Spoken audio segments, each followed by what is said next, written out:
Are you looking for some good food after a Fenwick football game? Then head on over to O'Sullivan's Public House. Located on Madison Street in Forest Park, O'Sullivan's Public House has daily drink specials alongside a year-round beer garden. Open daily from 11 a.m. to 1 a.m. O'Sullivan's PH offers dinner until 10 p.m. Even cooler, O'Sullivan's offers a late-night menu until 11:30 p.m. on Fridays and Saturdays. On the weeknights, O'Sullivan's has a late-night menu until 11 p.m. And for the fall season, O'Sullivan's will offer 20% off food for athletes and coaches following home Fenwick games. For more information, go online to o'sullivansfp.com.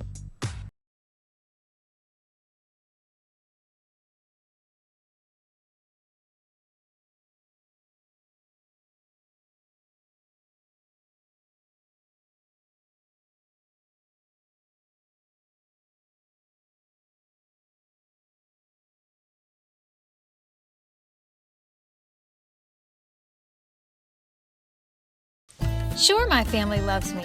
They bought me this sweet new collar. My dog bowl is always full of Fido's finest. Heck, they even take care of the personal stuff on my walk. Come on, who does that? But what really sealed the deal for me was when they installed a security system from Forest Security. Hey, I'm no watchdog, you know? Forest Security offers the latest in technology and security for our home. Yeah, I'm pretty good at keeping an eye on things, but I also have stuff to do, like sleep and socialize. A smart security system can provide around-the-clock awareness and generate instant smartphone alerts. They let the family know if something is wrong or suspicious. They do all of the work for us, 24 hours a day, 7 days a week. You know what they say, you can't trust a dog to watch your house or your sandwich. Call Forest Security today. Call us today at 708-452-2000 or visit forestsecurity.com.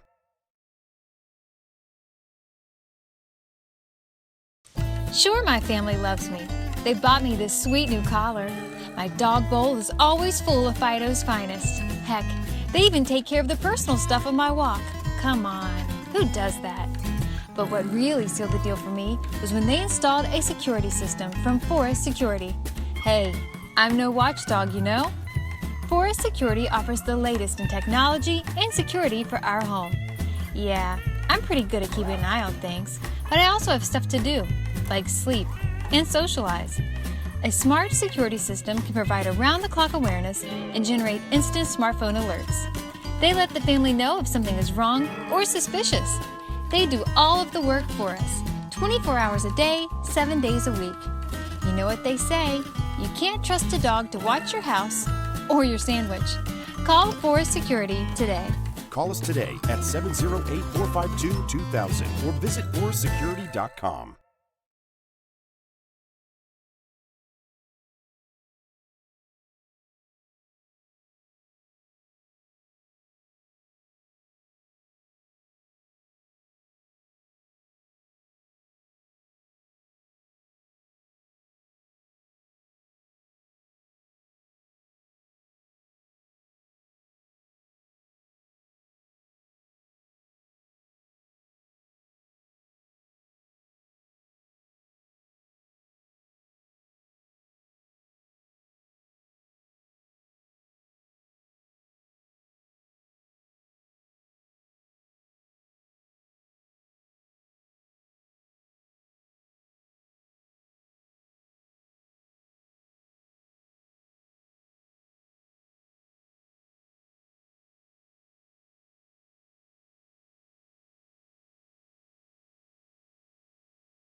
Are you looking for some good food after a Fenwick football game?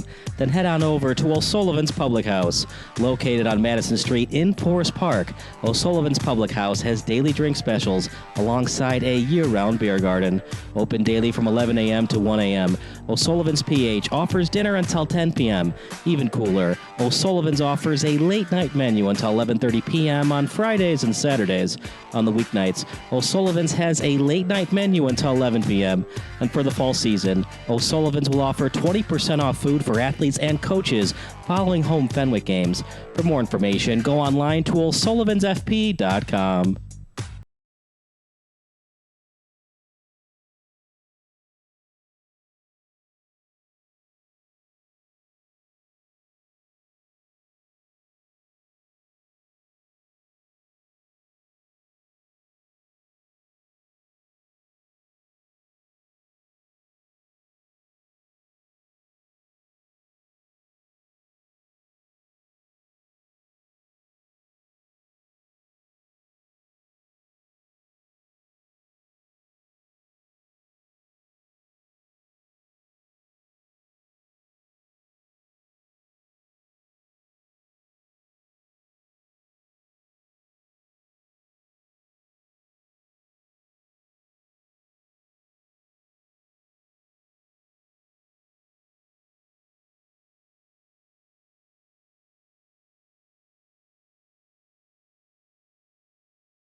This is some bull. And another 3 for the ball!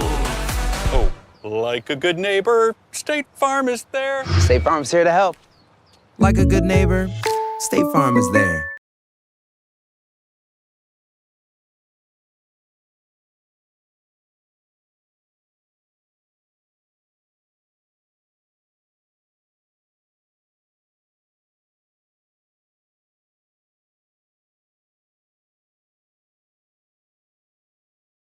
A deal for me?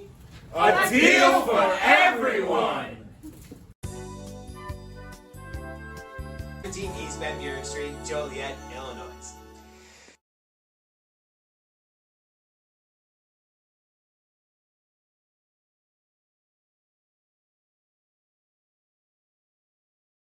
At Quick Trip, we're known for our fresh and delicious food and our dedication to providing the best customer service. Did you know it takes more than 34,000 dedicated, hard-working people bringing their best every day to make that happen? Quick Trip wants to thank all our co-workers for their tireless hard work and dedication to making a difference in someone's life. Hey, join us in saying thank you to the family of co-workers known for their love of community and treating everyone like family.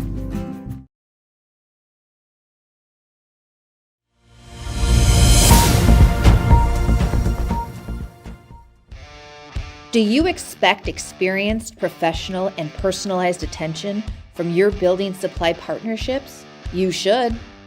Are you getting the specific attention you need to help your business grow? You can. Introducing ICO Roof Pro and Grow through Richards Building Supply. As a professional small business, you need real solutions to achieve your desired growth outcomes. This requires more than sample boards, pricing, and on-time delivery, which sets the bar too low. You need more. To grow and win in this ultra-competitive environment, you need ultra-competitive solutions. With Richards Building Supply, get the personalized attention you deserve and need. Take advantage of incredible first-time user incentives. Gain discounted access to a host of our industry's most reputable marketing tools through a Roof Pro membership. And that's just the beginning. Don't believe us? Let us show you. ICO Roof Pro and Grow through Richards Building Supply.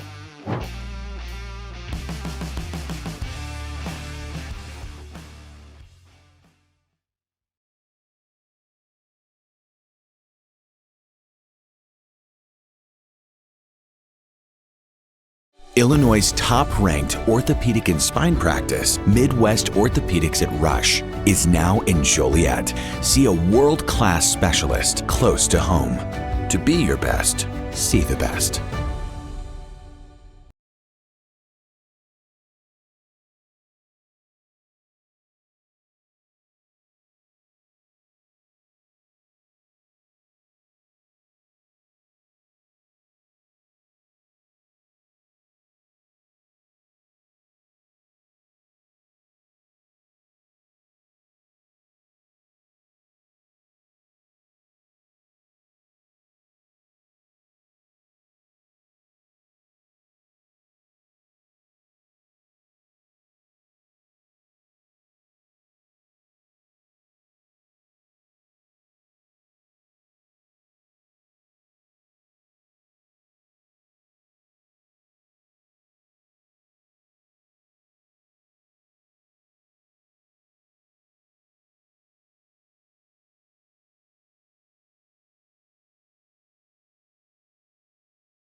Some people see a dollar.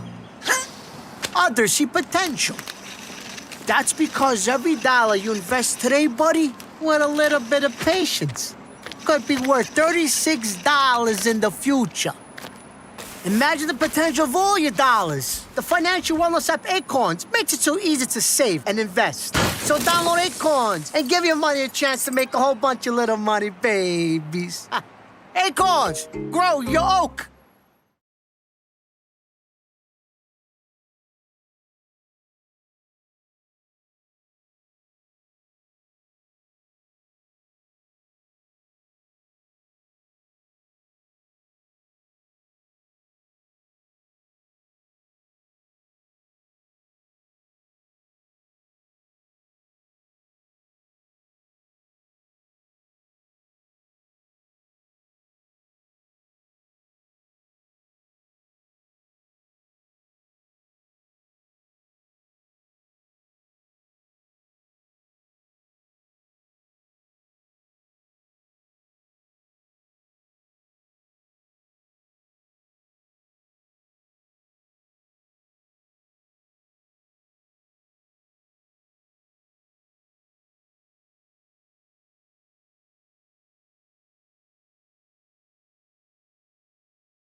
Are you looking for some good food after a Fenwick football game?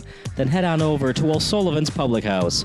Located on Madison Street in Forest Park, O'Sullivan's Public House has daily drink specials alongside a year-round beer garden. Open daily from 11 a.m. to 1 a.m. O'Sullivan's PH offers dinner until 10 p.m. Even cooler, O'Sullivan's offers a late-night menu until 11:30 p.m. on Fridays and Saturdays. On the weeknights, O'Sullivan's has a late-night menu until 11 p.m. And for the fall season, O'Sullivan's will offer 20% off food for athletes and coaches following home Fenwick games. For more information, go online to o'sullivansfp.com. Sure, my family loves me. They bought me this sweet new collar. My dog bowl is always full of Fido's finest. Heck, they even take care of the personal stuff on my walk. Come on, who does that? But what really sealed the deal for me was when they installed a security system from Forest Security. Hey, I'm no watchdog, you know? Forest Security offers the latest in technology and security for our home. Yeah, I'm pretty good at keeping an eye on things, but I also have stuff to do, like sleep and socialize. A smart security system can provide around-the-clock awareness and generate instant smartphone alerts. They let the family know if something is wrong or suspicious. They do all of the work for us, 24 hours a day, 7 days a week. You know what they say, you can't trust a dog to watch your house or your sandwich. Call Forest Security today. Call us today at 708-452-2000 or visit forestsecurity.com. Are you looking for some good food after a Fenwick football game? Then head on over to O'Sullivan's Public House. Located on Madison Street in Forest Park, O'Sullivan's Public House has daily drink specials alongside a year-round beer garden. Open daily from 11 a.m. to 1 a.m. O'Sullivan's PH offers dinner until 10 p.m. Even cooler, O'Sullivan's offers a late-night menu until 11:30 p.m. on Fridays and Saturdays. On the weeknights, O'Sullivan's has a late-night menu until 11 p.m. And for the fall season, O'Sullivan's will offer 20% off food for athletes and coaches following home Fenwick games. For more information, go online to o'sullivansfp.com.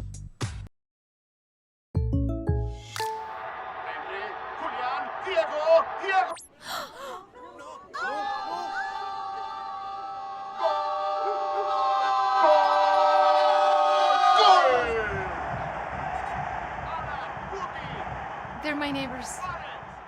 Come on in, guys. Bringing fans together. State Farm, official sponsor of Liga MX. Like a good neighbor, State Farm is there.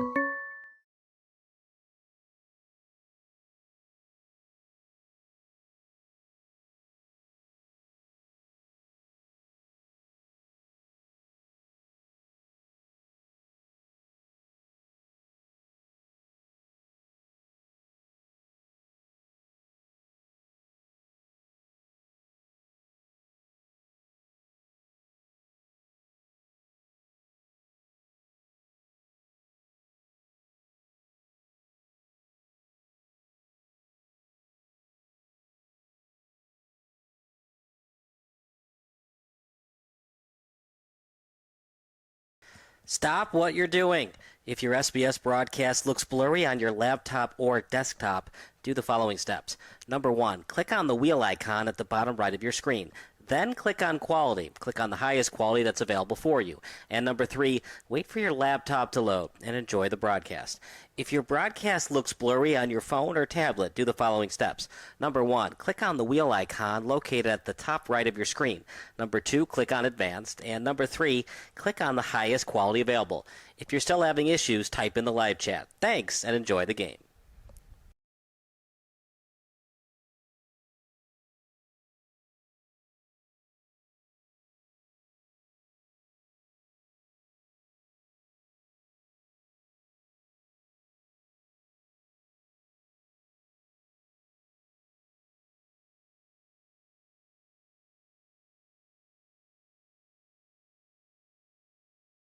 Sure, my family loves me.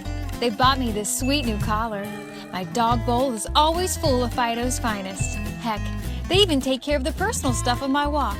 Come on, who does that? But what really sealed the deal for me was when they installed a security system from Forest Security. Hey, I'm no watchdog, you know?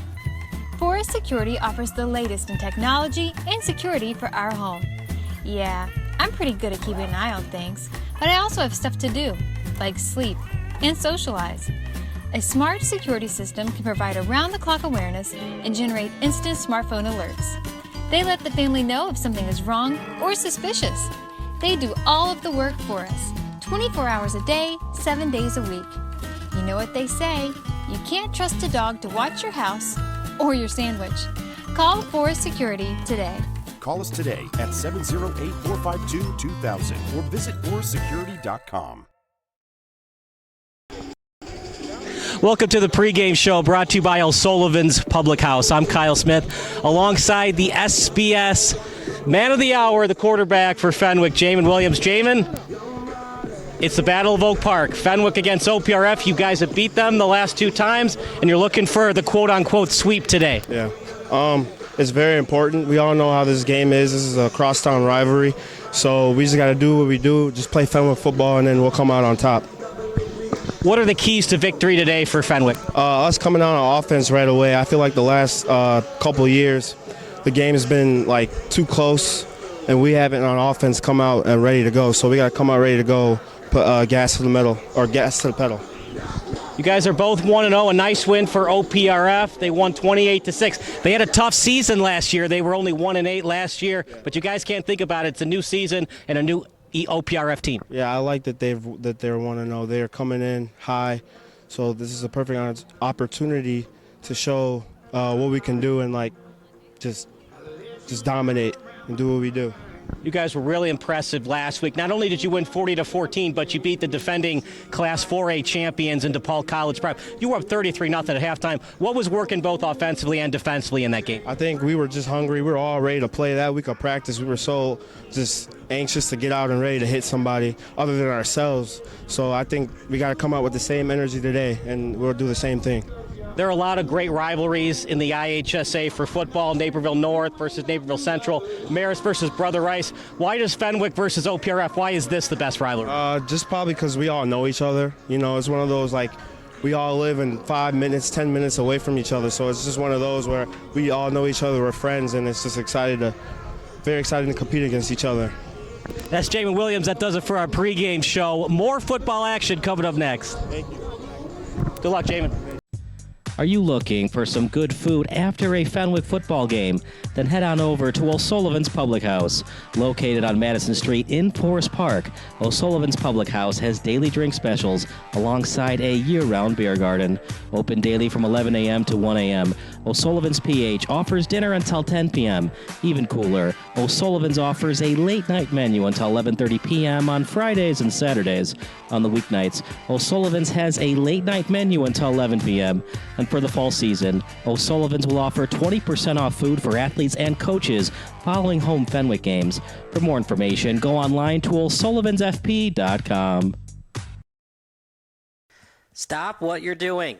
If your SBS broadcast looks blurry on your laptop or desktop, do the following steps. Number 1, click on the wheel icon at the bottom right of your screen.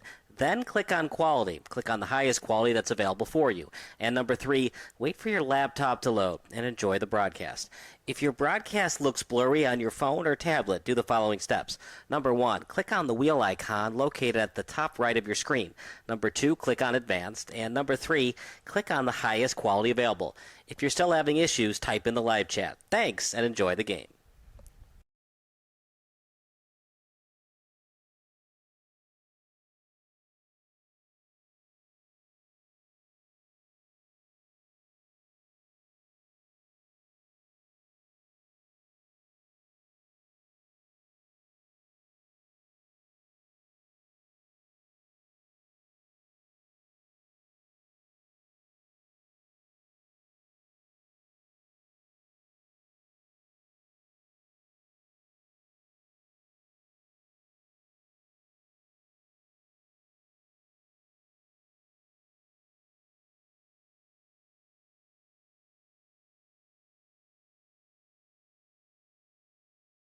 Sure, my family loves me.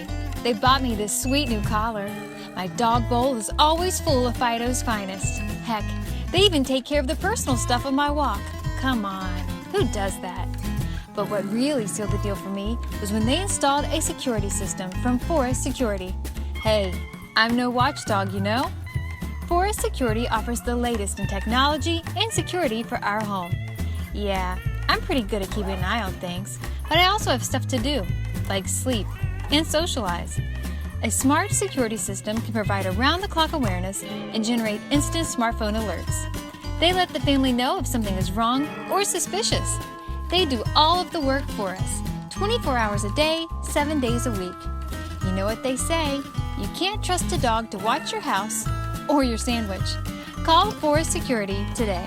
Call us today at 708-452-2000 or visit forestsecurity.com.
Kyle Smith alongside Andrew Diedrich. It's the Battle of Oak Park, as the players like to say, the Battle of East Avenue. Fenwick hosting OPRF last year.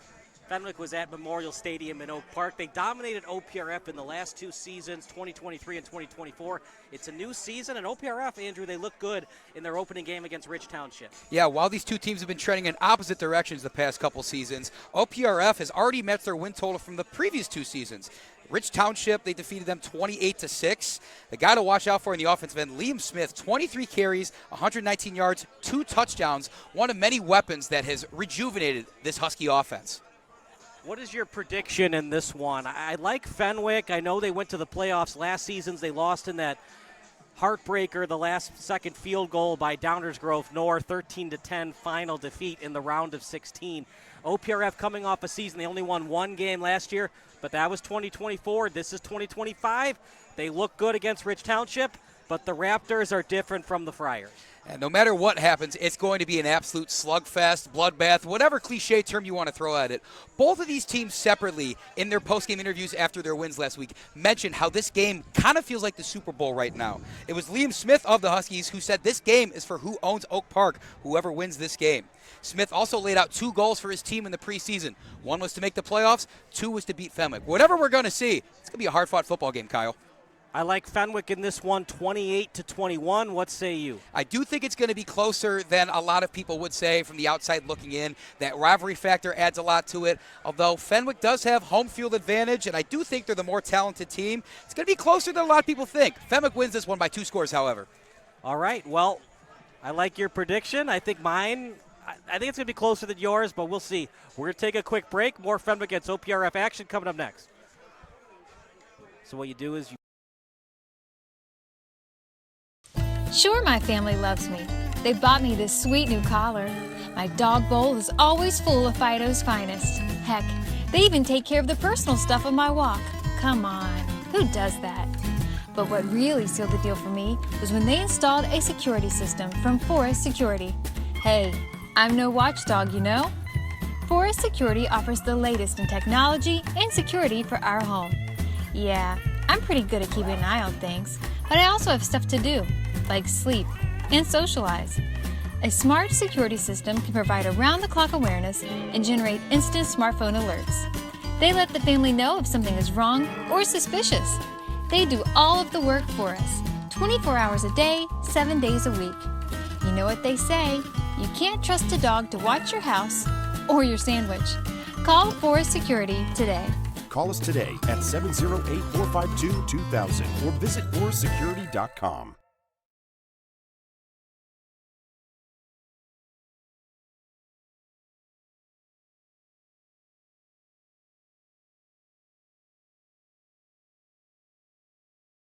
A deal for me?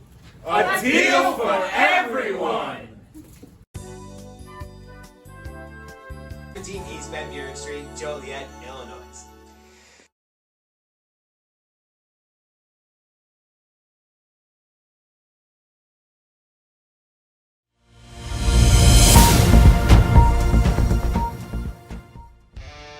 Do you expect experienced, professional, and personalized attention from your building supply partnerships? You should.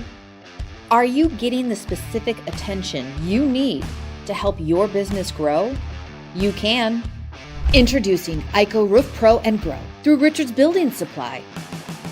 As a professional small business, you need real solutions to achieve your desired growth outcomes. This requires more than sample boards, pricing, and on-time delivery, which sets the bar too low. You need more. To grow and win in this ultra-competitive environment, you need ultra-competitive solutions. With Richards Building Supply, get the personalized attention you deserve and need. Take advantage of incredible first-time user incentives. At Quick Trip, we're known for our fresh and delicious food and our dedication to providing the best customer service.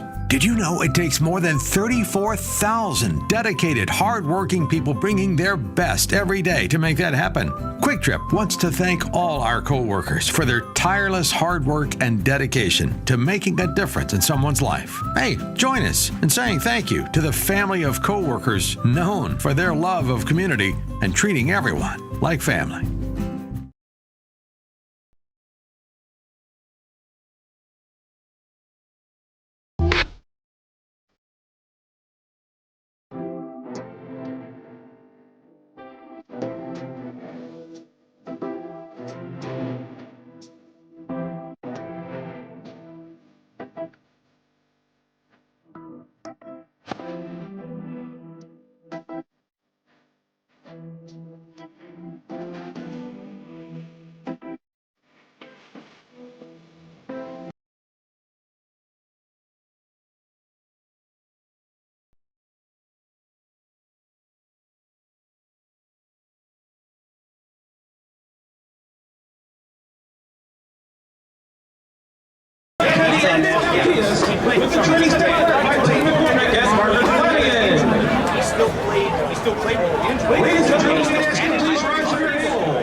Okay, we're recording.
Great job by the Friar Marching Band here at beautiful Triton College Stadium. Kyle Smith alongside Andy Giedrich for the Battle of East Avenue.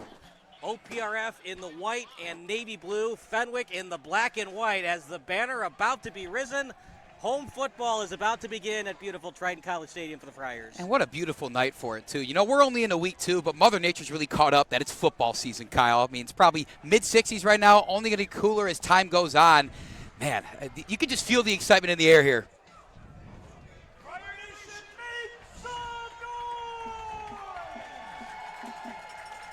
The Friars led by their quarterback in Jamin Williams.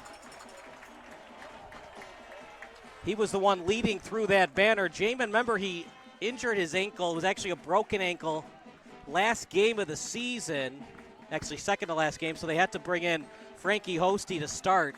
His dad, unfortunately, passed away a couple hours before game time. He played in that last game, then played the playoff game against Brother Rice here at Triton College. They won that game, then went on the road, lost at the last second to Downers Grove North. Frankie graduated. It's now Jamin's team here in his senior season. And what a start it was for Jamin Williams in quarterbacking the offense last week.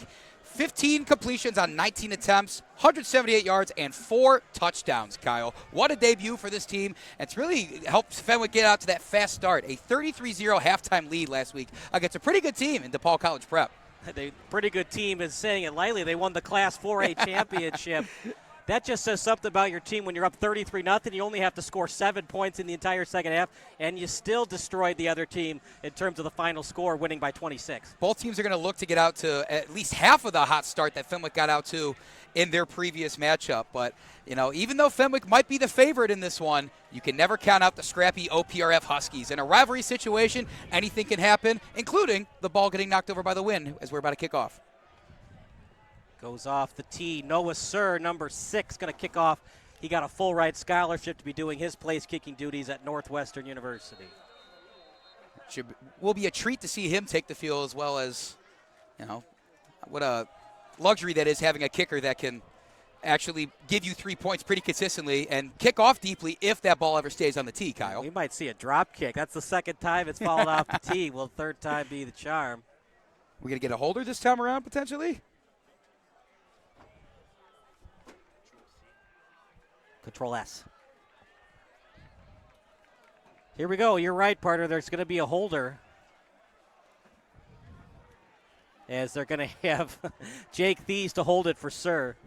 Pretty qualified holder, I must say. I'm sure we're going to talk about both Jake and Tommy Thies once that defense takes the field, but I think I'm ready to get this one started. So here we go. Thies to hold, Sir to kick, and home football is back at the home of the Friars. That one's way deep into the end zone, automatic dead ball. It'll be 1st and 10 at the 20-yard line for the Huskies. The key here for OPRF, I think a slow ground and pound approach favors them. Despite the talent on Fenwick's defensive front, and then you look back in the secondary and you have multiple guys that have Division I offers already committed to Division I schools. If OPRF can break through that front and make those second and third level defenders tackle them, I think they have a chance to start hot in this one. So it'll be 1st and 10 at their own 20. Darren Law, the quarterback, as well as Arthur Porter. Remember, last year we saw Fenwick use 2 quarterbacks, Jamin Williams and Frankie Hosty, so don't be shocked if we see 2 quarterbacks for the Huskies, but Porter will take the snaps to start this one. One in motion for the Huskies and Gottman. Shotgun formation, fakes the handoff. Clean pocket for Porter down the sideline, underthrown. That ball is caught. Was he inbounds? Intended receiver Nicholas Wheeler. Excellent catch. What a start for the Huskies. They stay hot last week. A.J. Porter only entered the game in their 28-6 win against Rich Township at halftime, and he tossed 3 touchdowns just in the second half alone. And ignore what I had to say. They're going for it all right now. They like their matchup on the opposite side of the field, and now they're already at midfield just seconds into this one. That was a heck of a catch. You watch it on replay one more time. Here's a handoff out to the left side, and a nice start for the Huskies. But what a catch by Wheeler.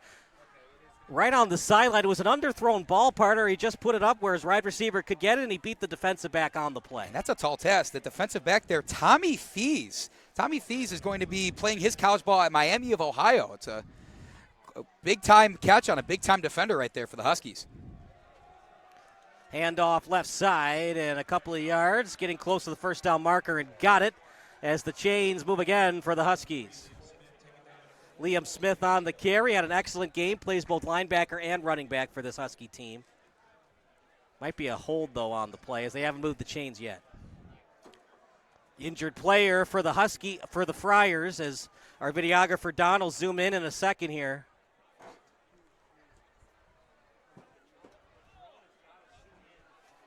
Potentially see on his shoulder pad that may be number 3. That's Jimmy Banakdar, tight end, defensive lineman. Going to graduate next year, the junior. Nice start for the Huskies. Look, this is a huge game for the Huskies. You could make the arguments even bigger for OPRF. They've been dominated in back-to-back years by their arch rival in Fenwick. Now they're on Fenwick's home field, and they might be a little ticked off. It's not a full crowd for OPRF thus far. So maybe the Husky faithful, the Husky players trying to take it to the OPRF faithful. Hey, if you're not going to get here right on time, we're going to throw a touchdown pass on the first couple of plays. And got to credit, both student sections, but looking across, I could see the vast OPRF Husky student section. I think is overflowing that section a little bit and is up on the fence now.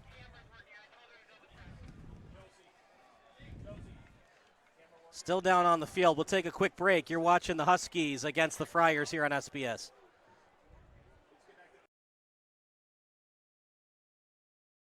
Sure, my family loves me.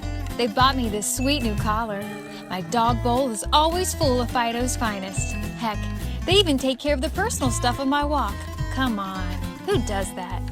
But what really sealed the deal for me was when they installed a security system from Forest Security. Hey, I'm no watchdog, you know. Forest Security offers the latest in technology and security for our home. Yeah, I'm pretty good at keeping an eye on things, but I also have stuff to do, like sleep and socialize. A smart security system can provide around-the-clock awareness and generate instant smartphone alerts. They let the family know if something is wrong or suspicious. They do all of the work for us, 24 hours a day, 7 days a week. You know what they say, you can't trust a dog to watch your house or your sandwich. Call Forest Security today. Call us today at 708-452-2000 or visit forestsecurity.com.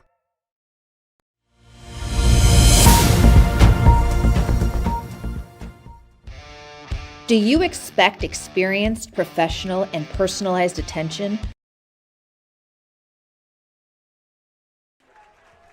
Kyle Smith alongside Andy Diedrich. You hate to see it. Bonagdar, the junior defensive lineman, off the field in the cart, and his day might be over. Yeah, he is a junior, so hopefully even if that is a severe injury for him, he'll still have some time to take the field. But, man, for Fenwick, a couple big plays from OPRF and then seeing one of your own go down, not an ideal start for the Friars. So 1st and 10 for the Huskies at the Friar 41. Shotgun formation as that pass to the sideline completed. Excellent open field tackle, though, by Thies. Completed to Taylor. And that might be a statement from Fenwick to pick up their teammate in Bonagdar. Yeah, I mean, I don't know if it's a wake-up call. I don't know if they just needed a burst of energy. But Tommy Thies is going to be a name you're going to hear a lot from us up here in the booth, and that's the first time of many he makes quite an energetic tackle. Anytime that Porter has time, we saw it last week against the Raptors in the first play of this game, he's going to kill you. Trying to get the Friars to be drawn offside. Closest to doing so is 9 and Thies. And this is a quarterback keeper. Doesn't get a lot. And a nice tackle that time by Luke Leone. So 3rd and long coming up here. Andy, what do you want to do if you're Porter? You have a mobile quarterback. Porter that's one of the reasons that his head coach in John Horster likes having Porter out there. You have to be able to give him options, right? Not only in just terms of downfield targets, but the opportunity to run. Right now they're going to play with pace, come out in the pistol, maybe roll him out to that far side of the field and see what he can make in that trips. Porter's going to roll out to the right. Pressure comes. Picked off. Here come the Friars as it was picked off by Cahill near midfield and inside enemy territory. Bad decision by Porter, and the Friars have great field position on their opening possession.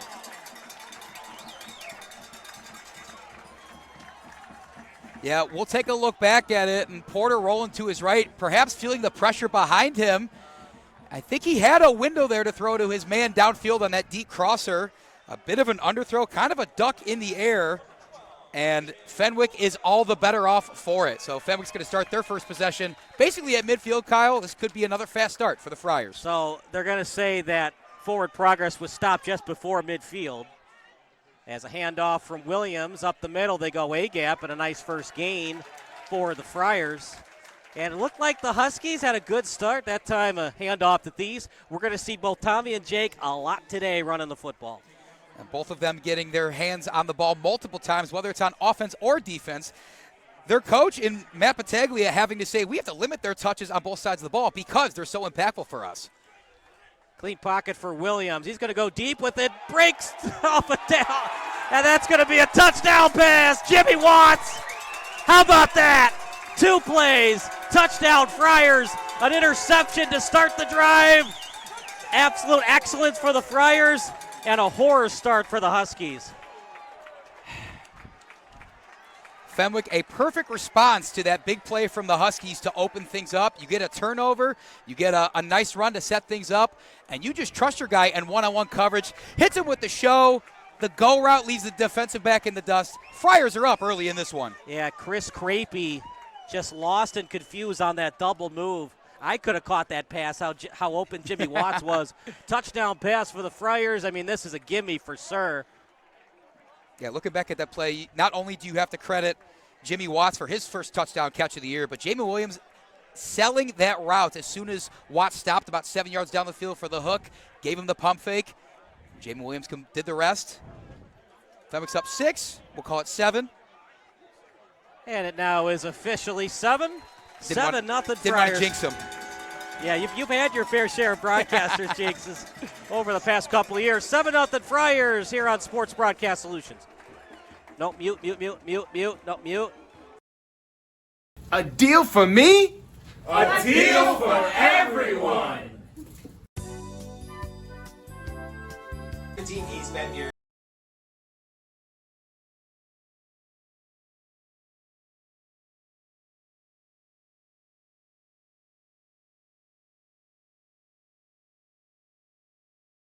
Sure, my family loves me. They bought me this sweet new collar. My dog bowl is always full of Fido's finest. Heck, they even take care of the personal stuff on my walk. Come on, who does that? But what really sealed the deal for me was when they installed a security system from Forest Security. Hey, I'm no watchdog, you know?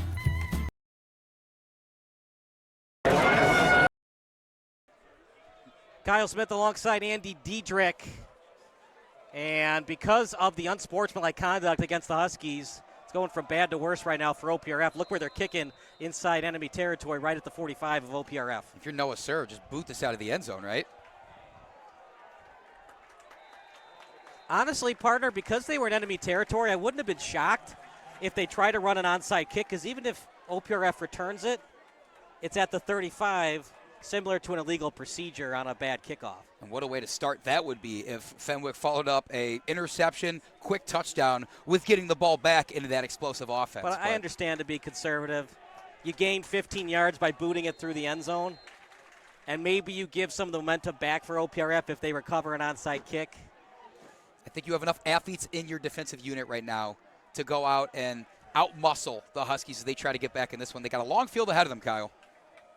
Porter looked good. First pass completed on the left sideline.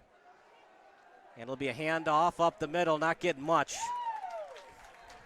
First report by Ryan Haywood. Ryan, it didn't take long for the Friars. 2 plays and a touchdown pass. Yeah, a lot has happened in the last few minutes. Now, Fenwick Junior D lineman Jimmy Bonakdar did get carted off, as you all had seen earlier in the broadcast. It is a right knee injury. Of course, he is being attended by the training staff. He's got ice on his right knee. There's no timetable for his return, but we'll keep an eye on him. Ryan, thank you so much. We'll see you later on in the game. 7-0 in favor of the Friars. As this is going to be a reverse. Stiff arm action, a nice one by Davis. He gets out to the edge and a hit near the sideline, but Davis gets a lot on that reverse. And some breathing room coming up for the Huskies. I like that play design there. They're trusting their athletes to make plays. You have a couple guys pulling on that far side for Davis to run in that reverse, but you leave Cahill unblocked knowing that Davis has the speed to get to the outside. Didn't give him a huge gain, but enough to get a first down. First downs weren't the problem on that opening drive by the Huskies. It was just maintaining it. This time they run Wildcat and a lot of positive yards. Running Wildcat that time was Liam Smith, the junior linebacker / running back. And look, if you're OPRF, let's just limit the damage here. Let's get some first downs. We don't necessarily have to score points, but we got to win the field position battle because right now we're losing the game and the field position battle. Yeah, looking back to the first play of the game, it's certainly alluring to try and throw that go route again, a deep ball to really put a dent in the field that they have in front of them, but they could just put together some sort of drive, come away with at least a few points. Ground and pound right now. They're attacking that A gap, these D tackles, knowing that Bonakdar, his day is possibly over. Always attack where the potential weakness is, but always got to be careful about that, right? Bill Belichick, next man up. You try to attack the cornerback, and then Malcolm Butler intercepts it at the 1-yard line. You think Malcolm Butler's the weak link, and not so fast, my friend. Ooh, I sure hope no Seahawks fans are tuning into this Illinois football broadcast tonight, Kyle. Giving them nightmares. You know, what's crazy about that, we'll talk about it after this play, but there was a play where they handed it off to Jerome Bettis, the Steelers did, and he fumbled the football. We'll talk about that after this play. 3rd and 1 at the 41 of the Huskies. High snap, but a good run. Still on his feet. Excellent job by Wheeler. How about that? He's got a big catch for a first down and now a run for a first down. Motion over, had a lead blocker heading through the hole, and Liam Smith, of course, is the name to watch out if you're the Fenwick defense. As I mentioned before, had quite the day last week. 23 carries, 119 yards, a rushing touchdown and a receiving touchdown. He's continuing to put out some good output here. Apologize, that was Smith on the run. But so what happened was the Steelers had first and goal. I think it was first goal or third and goal, and they ran it to Bettis on a run. As one in motion for the Huskies. They will run the jet sweep, going nowhere fast. Tackle for loss at the OPRF sideline. And Bettis fumbled it. Indianapolis recovered, and actually Roethlisberger made the game-saving tackle. Otherwise, the Colts would have had a scoop and score to advance to the AFC Championship game. And people say, there's no reason to go back. They're going to win the game. They're going to kick the field goal, whatever. But the chance that they don't is why you play the games right there. Right, like we said in the last broadcast when we did Bennett against Hillcrest, 10,000 bad things can happen when you pass the football. But when you have confidence in your quarterback, you go for it, right? They decided to hand it off. He fumbled anyways. Just because you run the ball doesn't mean that's always the conservative play call. Football can be a cruel game, Kyle. 2nd and 13. And Smith will run it. Interesting play call there, Andy. Did you like that play call, or did you like to pass it there? I would have liked to pass it there. They've obviously demonstrated some success with it, minus the interception, of course. That was kind of set up, though. Their field position here now with this 3rd and long. That first down play, running a reverse to the wide side of the field, or the short side of the field, excuse me. It is decision time now for OPRF in terms of how they want to approach this. They got a couple guys split out wide, 2 running backs in the backfield. Maybe we see one go on a short route and try and get some yards after the catch. 3 wide receiver set, 2 in the backfield. Porter with time over the middle behind his receiver, but doesn't matter. Completed to Gathman, and a 1st and 10 and more for the Huskies. Man, did the Huskies need that. Yeah, and credit to Porter for standing in there. Certainly Fenwick sent the pressure on 3rd down. They only have a 3-man front, are still generating a fair amount and being able to collapse that pocket, but soft spot of the zone, right where Fenwick wasn't, and it might not have been the prettiest ball, might not have been the prettiest play call, but a first down's a first down. Got to get close to the 20-yard line to get into field goal range. I think you're thinking 7 here. You want to make it hurt for Fenwick. This time, a running play going nowhere fast, and it was a wildcat formation for Smith. The thing with lining Smith up and the quarterback and the wildcat formation there, even if you're not getting the big home run gains, it still sets up so much that he can do. For example, if he's going to maybe do a pop pass after he gets the ball with a direct snap, if they're going to run it out wide and do an option. Having Smith, having that sort of athlete in your backfield can open up so much, and it's clear that OPRF wants to get creative in their play calling early. So it'll be 2nd and 9 at the 32. As 3 wide receivers set. And a handoff off the left side. Great penetration by the Fenwick Friars. And another 3rd and long coming up for OPRF.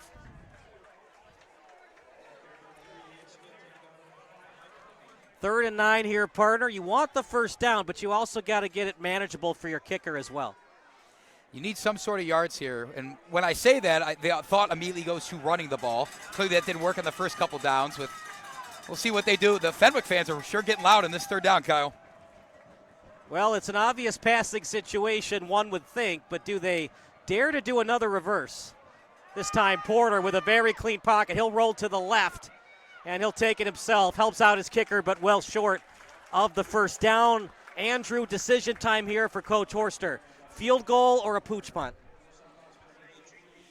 And you're forgetting about the secret 3rd option, leaving his offense out there and trusting them to get 5 yards here, and I think that's exactly what they look to be doing.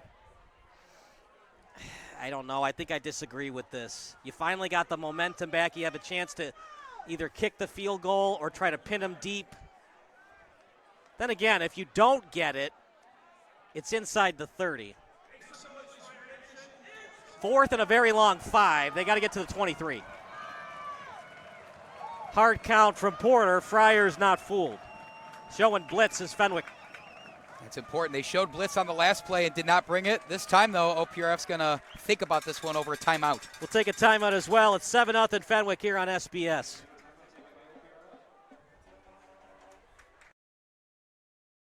Yep, you're already – nope, you're good before.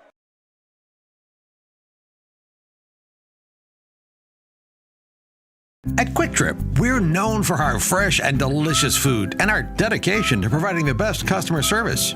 Did you know it takes more than 34,000 dedicated, hardworking people bringing their best every day to make that happen? Quick Trip wants to thank all our co-workers for their tireless hard work and dedication to making a difference in someone's life. Hey, join us in saying thank you to the family of co-workers known for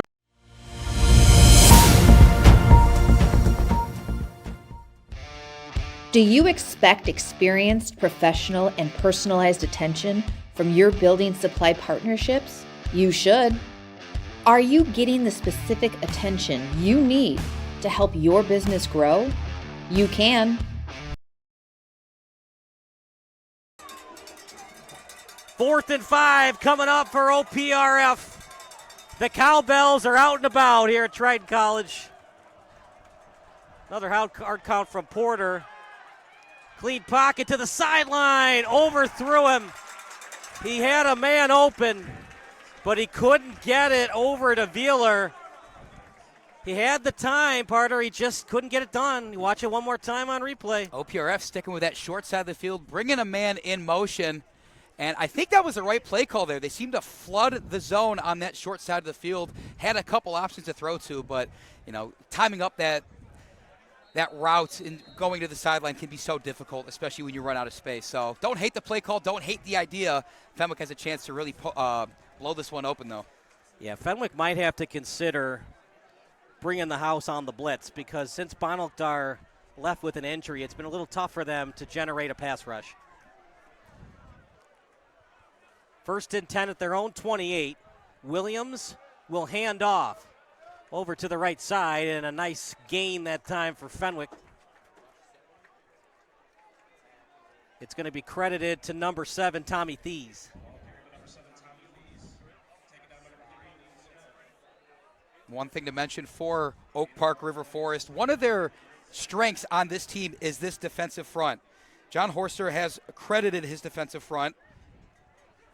Nose tackle Ben Lambie, defensive ends Connor Crumry and Caleb Collins are vital to this team. They're the three up front there. They're going to have to get some pressure to force something in this one. Williams will take it himself. He gets to the edge.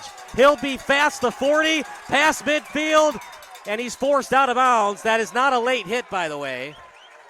And a nice tackle that time by Crumry. Dangerous decision by Williams. When you're that close to the sideline, just get out of bounds, right, partner?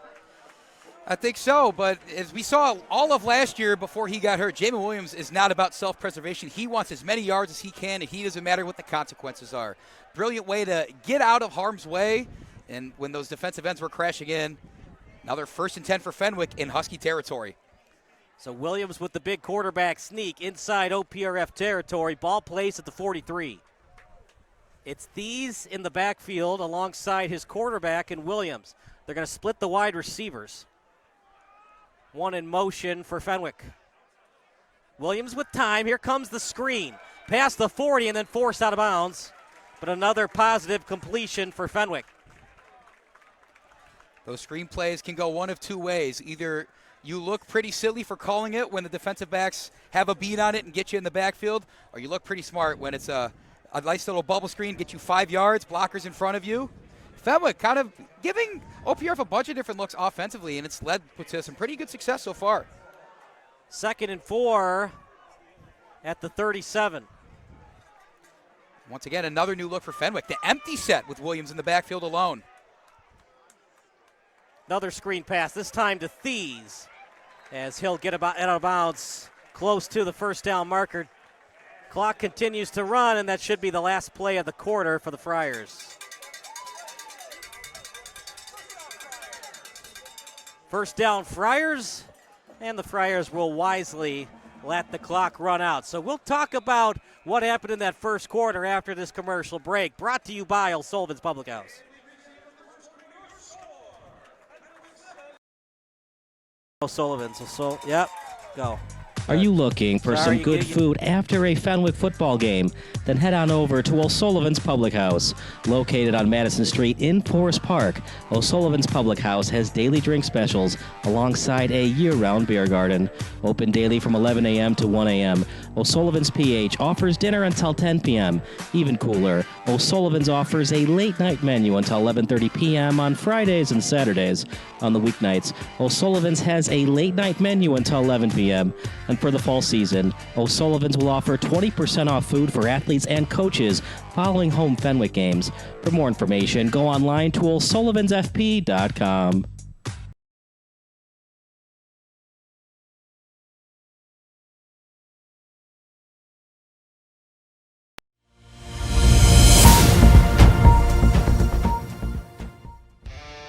Do you expect experience? It'll be 1st and 10 for the Friars at the 31-yard line. 7-0 in favor of Fenwick off a long touchdown pass from Jamin Williams. If you're just joining us, you missed out. 2-play drive for the Friars, and that's the difference in this one. Their defense stepping up early, forcing a turnover on a interception early in that first quarter, flipping the field, going down and scoring. Fenwick has the chance to go up 2 scores right here in the second quarter, Kyle.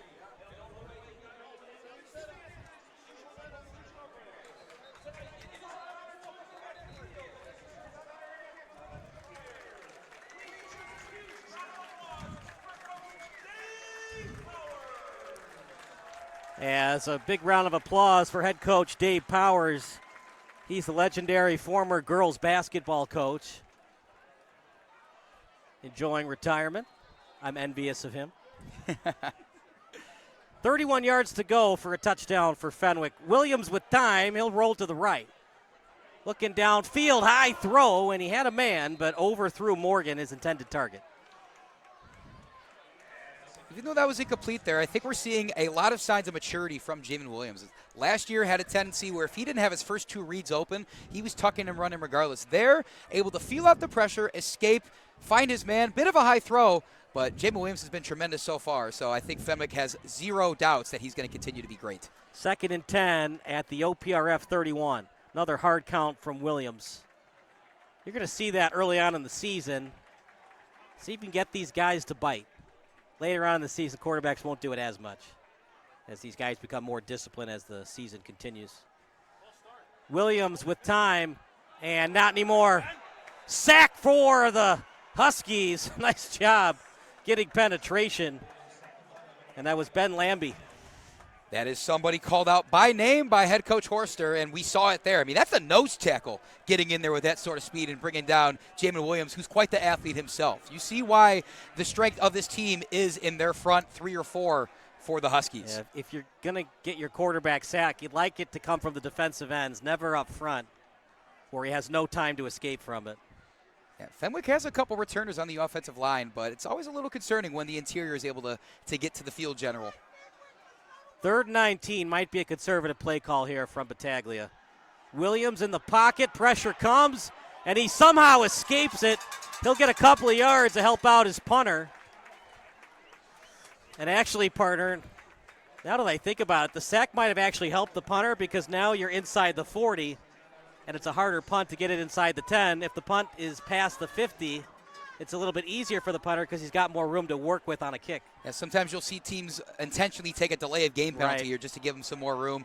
Don't know if that's going to happen here. That happens a lot of times when it's like 4th and 3, 4th and 4, not 4th and 18. A country mile, whatever you want to call it. But Fenwick's still in good shape here. If they could pin the Huskies deep, I think it bodes well for their defense, who's played well already. Good thing about not taking the sack, you don't take a hit. The quote-unquote bad thing, well, you put Sir in a little bit tougher situation to try to pin him inside the 10. This kick, pretty decent one, and an excellent decision that time from OPRF's Daniel Gathman to allow that to go into the end zone. Otherwise, they would have been inside their own 5-yard line. Good job faking the fair catch. That's just good fundamentals. You know, all you want out of a punt returner at the very least is to not drop the ball. But when they can do stuff like that, it just adds all the difference. So after all that, Andrew, 2-play drive, all OPRF has to think about, we're only down a touchdown. A lot of bad things have happened to us in this first half, but at the end of the day, we're only down 7. I think that defensive stand right there really re-energized them. The quarter break, that defensive line went out there and did their job. Now can Porter and the offense do theirs? Got 80 yards to go for a touchdown. Hand off to Smith as he gets to the edge. He's going to be dead tired after this one, playing both linebacker and running back. He was a workhorse last week, and I think he's going to probably need double the effort this week to hang with the Fenwick Friars, and credit to Fenwick for being able to contain him so far. But OPRF, Kyle, really favoring that short side of the field when they really have all this real estate on this near side to do something with. They're really sticking with side of the field that's by their own sideline. Yeah, Smith, good running back. He's not necessarily Devin Hester. So, he's going to try to get those short gains a little bit more than those Barry Sanders runs where he would go from east to west coast. And nice job by Thieves in the defense. Good pursuit. Third and medium coming up. What do you want to do here if you're Coach Horster? I think just because of the success you've had running the ball, passing the ball hasn't been poor for them, minus the one interception and the fourth down turnover. But I think you have to trust your offensive line, and whether you're handing the ball to Liam Smith, whether it's going to be a quarterback keeper or a read option, keep it on the ground here. Keep the ball away from the Fenwick Friars. 3rd and 4, ball at the 26. Almost an offside by the Friars. And let's see if the Huskies pull off all the stops and try to get him to go offside here. Fakes the handoff. Porter will get to the edge. What a huge hit! Oh my goodness, taking him off the turf. What a hit that was. Watch it on replay in a second. Woo! That, my friend, was a football hit. Fakes the handoff. That was Thies with an absolutely ridiculous hit. Tommy Thies, welcome to the show. We've said his name a lot. We're going to continue to say his name. There's a reason he's going on to play Division I football at the next level. Beautiful fundamental hit that make every defensive coordinator in America smile. Playing his college football at the University of Illinois. No choice but to punt. Not a great one. Remember, Montgomery is a great returner, but it does take a friendly OPRF roll as it goes past the 30, close to the 28. Here we go, back and forth, becoming a field position battle, and that's advantage OPRF, the quote-unquote underdog in this one. The closer that game is, advantage OPRF. The more that Fenwick scores, advantage Fenwick. So Fenwick would like to put another touchdown on the board to kind of ease any of the hope that OPRF still has. Yeah, and Fenwick, of course, keeping it on the ground, getting good gains, but unable to punch it in after that first drive. Maybe they go back and air it out just a little bit to recapture that same success they had in the first drive. Right now for the Huskies, 15 rushes for 46 yards. Fenwick struggling running the ball, just 5 for 26. Passing the football. Good job for Fenwick. They're 3 of 4 for 68 yards. But remember, a lot of that was on one play. And we'll go to another report after this play as Williams outside the pocket directing traffic, and he got rid of it. Did he get past the line of scrimmage? If not, it's intentional grounding. Ryan Haywood, another report for us. 7-0 still in favor of Fenwick. Yeah, it used to be all the momentum for the Friars. Now you're starting to notice the sideline get really loud for OPRF. Now what I am hearing from their defensive coaches, they love the pressure that they are putting up right now, especially from that D-line. And again, the sacks, the pressure, so huge right now in a 7-0 ball game. Ryan, thank you so much. We'll see you in the third quarter. As nice pass by Williams. Might be a half yard short of the first down, completed to Cameron Garrett. And Ryan brought up a good point.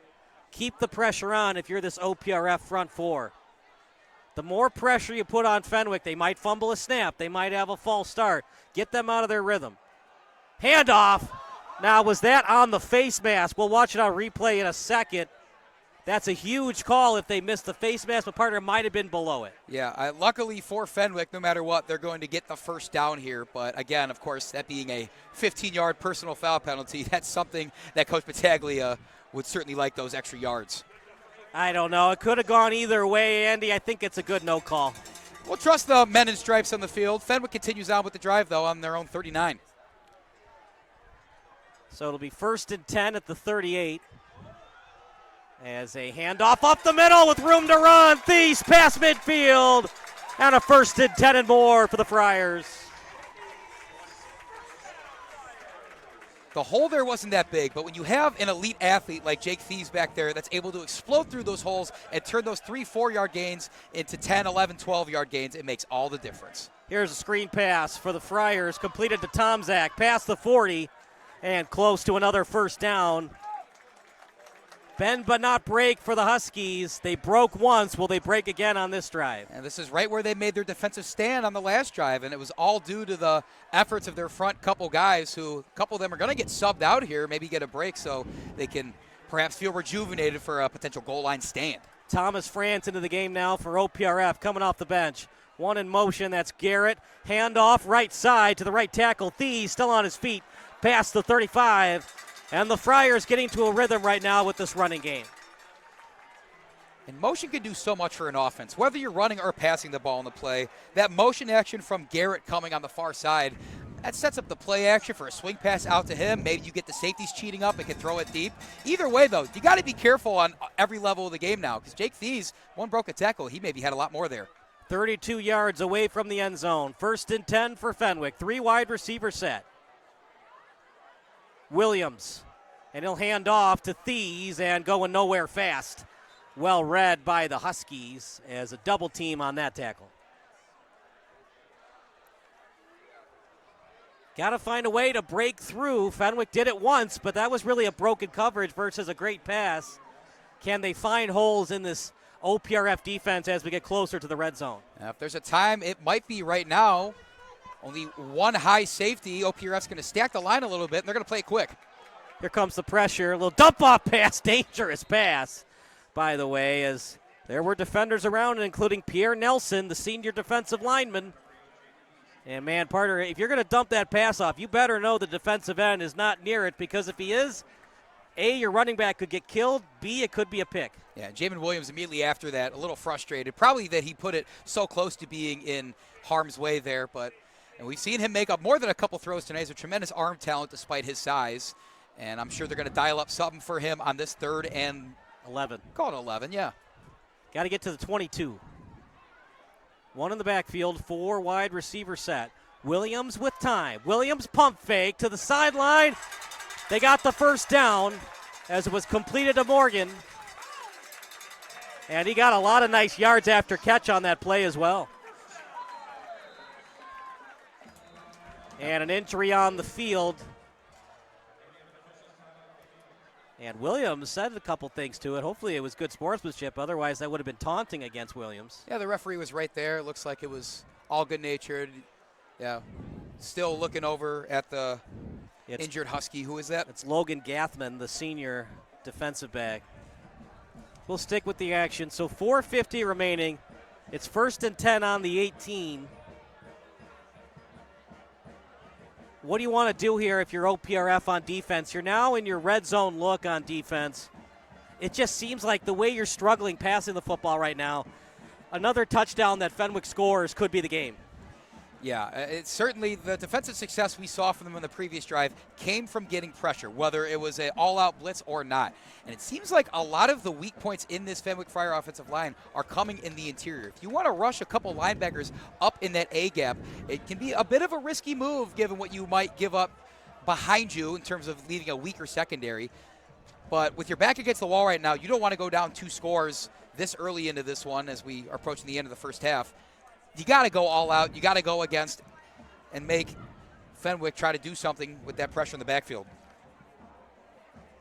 You got to think, too, Fenwick feels if we score here the way our defense has looked, the amount of extra confidence, and these football players have confidence, obviously, but it does matter, right? Scoreboard watching, 14-0 is different than even 10-0. So they're looking to punch it here. It's 1st and 10. They do mark it a yard back, so it's now at the 19. And with 4:50 to go, one would think it's going to be another running play to the Thies brothers. Low snap. Williams fakes the handoff. Drop-off pass through the middle. Flag on the play. It's a touchdown for Fenwick, but it might be coming back. I think that's either a hold. I might have saw an offensive lineman downfield blocking on that one before the pop pass. I think that might have been number 56. Connor Wall that perhaps was doing his job a bit too far close to the goal line. You wonder, like, when they're that wide open, sometimes you think offensive pass interference. So what do they call it, Andy? Illegal man downfield? It is an eligible man downfield. And by my eye, it was number 56, Connor Wall. But I think that was a beautiful play design. Jamin Williams, credit selling the fake. And I'm sure they're going to go back to that play at some point in this game. But now they got to do it from a little further back. Got to know where you're on at the field at all times, especially when he's got that much space. He doesn't need a block anymore. Yeah, Fenwick's remained disciplined in this one so far, seeing that they have the 7-0 lead. But with that one-score lead, all it takes is one mistake. It's a tie game, and then OPRF's got all the momentum. Battaglia will call a timeout. We'll take a timeout as well. 7-0 Fenwick here on Sports Broadcast Solutions, a broadcasting network for everyone. No, mute first. Sure, my family loves me. They bought me this sweet new collar. My dog bowl is always full of Fido's finest. Heck, they even take care of the personal stuff on my walk. Come on, who does that? But what really sealed the deal for me was when they installed a security system from Forest Security. Hey, I'm no watchdog, you know? Forest Security offers the latest in technology and security for our home. Yeah, I'm pretty good at keeping an eye on things, but I also have stuff to do, like sleep and socialize. A smart security system can provide around-the-clock awareness and generate instant smartphone alerts. They let the family know if something is wrong or suspicious. They do all of the work for us, 24 hours a day, 7 days a week. You know what they say, you got to be quicker, dude. 1st and 15, ball on the 24. Handoff, right side, Thies trying to break off some tackles and get some of that yardage back after the penalty. One would think if it's less than 4th and 5, Andrew, they're going to go for it. As much as you trust your kicker to give you those 3 guaranteed points, when you are able to control the game defensively as they have, if the alternative to not getting the first down is for OPRF to start 90 yards from the goal line, I think many coaches will take that just about every single time they can. So back to the original line of scrimmage, 2nd and 10 at the 19. Williams fakes the handoff. He'll roll to the left. Here's a little drop-off pass. And falling down on the play, completed to Murphy, the combination tight end linebacker. He'll graduate in May. And now decision time. We've seen a lot of good athleticism from Williams today. 3rd and 5. Ryan, you got a quick update for us. Ryan, what do you got here, 3rd and 5 for the Friars? Yeah, guys, OPRF senior defensive back Logan Gathman gingerly walked off on the right side, as you have seen several minutes ago. It was a left shin injury. He tried running on it. The athletic training staff taped him up. He is good to go. All right, thank you so much, Ryan. You do a great job for us, by the way. Walking gingerly, but, you know, in this rivalry game, you try to fight through it because you don't get many other bites at the apple, especially if you're a senior. This is your last chance. 3rd and 5. Williams in the pocket. Drop-off pass to the right. Past the 10. Past the 5. Touchdown, Thies. Touchdown, Friars. 13-0 in favor of the home team.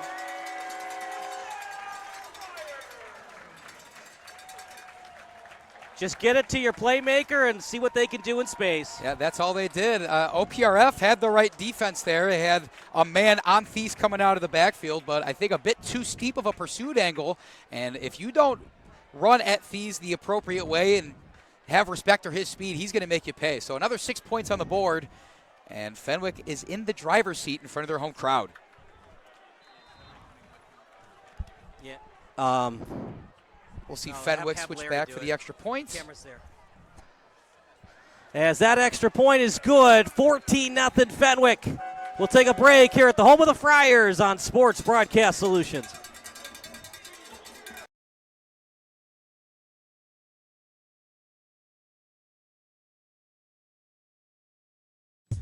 Are you looking for some good food after a Fenwick football game? Then head on over to O'Sullivan's Public House. Located on Madison Street in Forest Park, O'Sullivan's Public House has daily drink specials alongside a year-round beer garden. Open daily from 11 a.m. to 1 a.m. O'Sullivan's PH offers dinner until 10 p.m. Even cooler, O'Sullivan's offers a late-night menu until 11:30 p.m. on Fridays and Saturdays. On the weeknights, O'Sullivan's has a late-night menu until 11 p.m.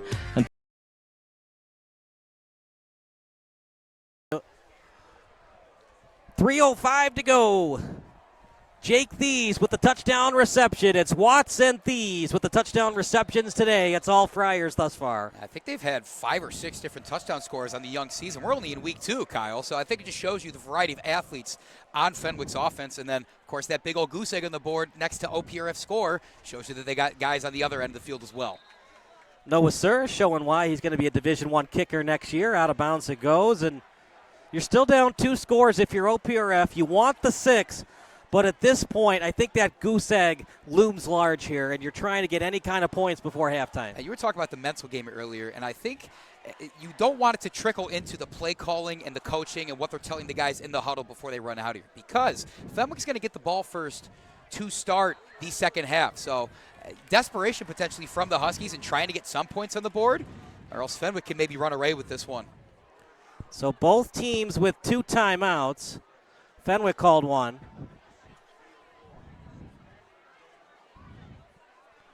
First and 10 at their own 20 is OPRF.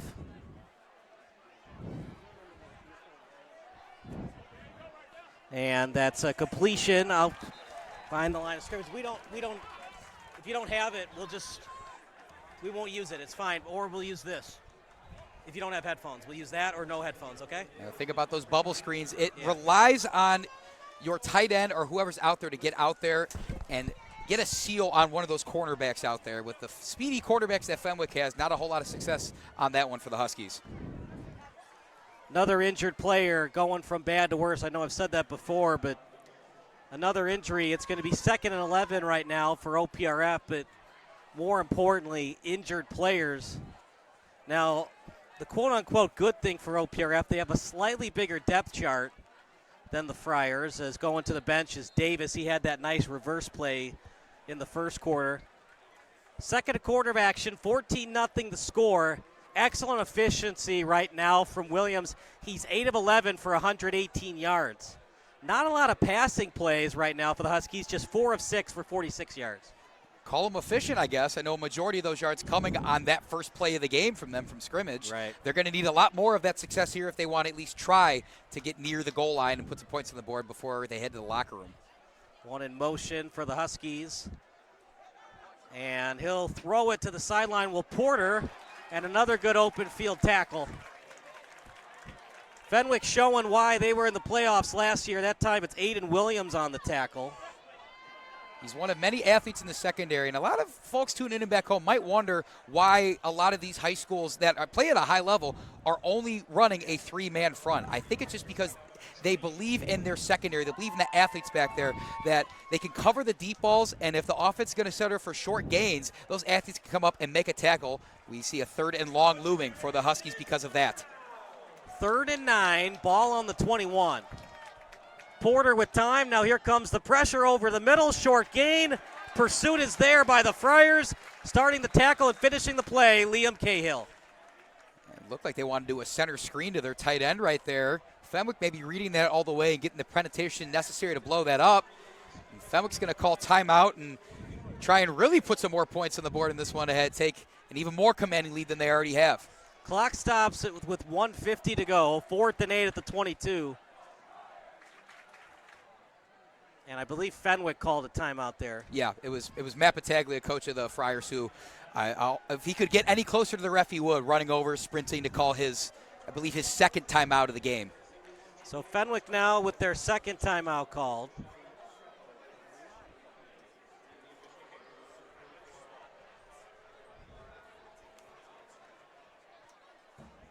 Remember, timeouts, they're important in high school and college, but not as important as the NFL because clock stops briefly on a 1st down. And that's important too. Like if you have offensive linemen who are very athletic and quick, wide receivers, quarterbacks that are quick, you can throw it over the middle because if you get over the middle quickly, you get there quickly, and once they reset the ball, you can spike it with only 2 seconds leaving that clock. Time is much more of the essence in the professional level. But I think in high school, when you maybe don't have the machine as well oiled as you'd like it, you always want to keep one timeout in your pocket just to maybe this play is going nowhere. If we actually run this play, we need to call timeout and reset things. High snap, pressure comes, and a pretty good kick. That did not hit the OPRF player, so we continue on. Donovan Lee did a good job getting out of the way of that. But good field position nonetheless for the Friars. They'll 1st and 10 at their own 42 with 1:38 to go. And this is where one of the first guys we mentioned, Noah Sir, who is going to be kicking for Northwestern next year. His prowess is so invaluable because you are almost, if you get 20, 25 yards here, you're almost guaranteed to put more points on the board and stretch this 2-score lead to a 3-score lead heading into the locker room. 1st and 10 at their own 42. Still have time to get a touchdown here. You only have one timeout left, but remember, clock stops briefly on a 1st down. Obviously, out of bounds is your friend as well. OPRF is probably going to play this as a pass, but with the big gains that Fenwick's gotten on the ground, wouldn't be surprised if they hand it off to Thies. Pressure on Williams, trying to get out of it, and he'll have to, well, we thought he was going to take the sack, but an interesting drop-off pass. They didn't get much yards back versus if he had just taken the sack. Got to be really careful. That's the second time Williams with these interesting drop-off passes with danger nearby. That's a good idea in theory. You were about to be wrapped up and sent to the ground, and you want a lifeline there, but one batted ball goes up, gets intercepted, and I don't think you'll ever think about doing that again. 2nd and very long for the Friars. Here comes the screen to Thies. Breaking off tackles. Past the original 1st down marker. And you got to go no huddle here. Only one timeout left. It was the last time they tried it was a touchdown that was called back. Just a little screen, letting OPRF's defensive front get in the face, basically taking them out of the equation and letting those offensive linemen block downfield for Thies. So now 3rd down, much more manageable. Williams will roll to his left. Williams forced out of bounds. Didn't gain much on the play. One would think they're going to punt it knowing that OPRF hasn't really done anything offensively the last 10 minutes. If you were a super aggressive coach and OPRF was getting the ball to start the second half, I could see that.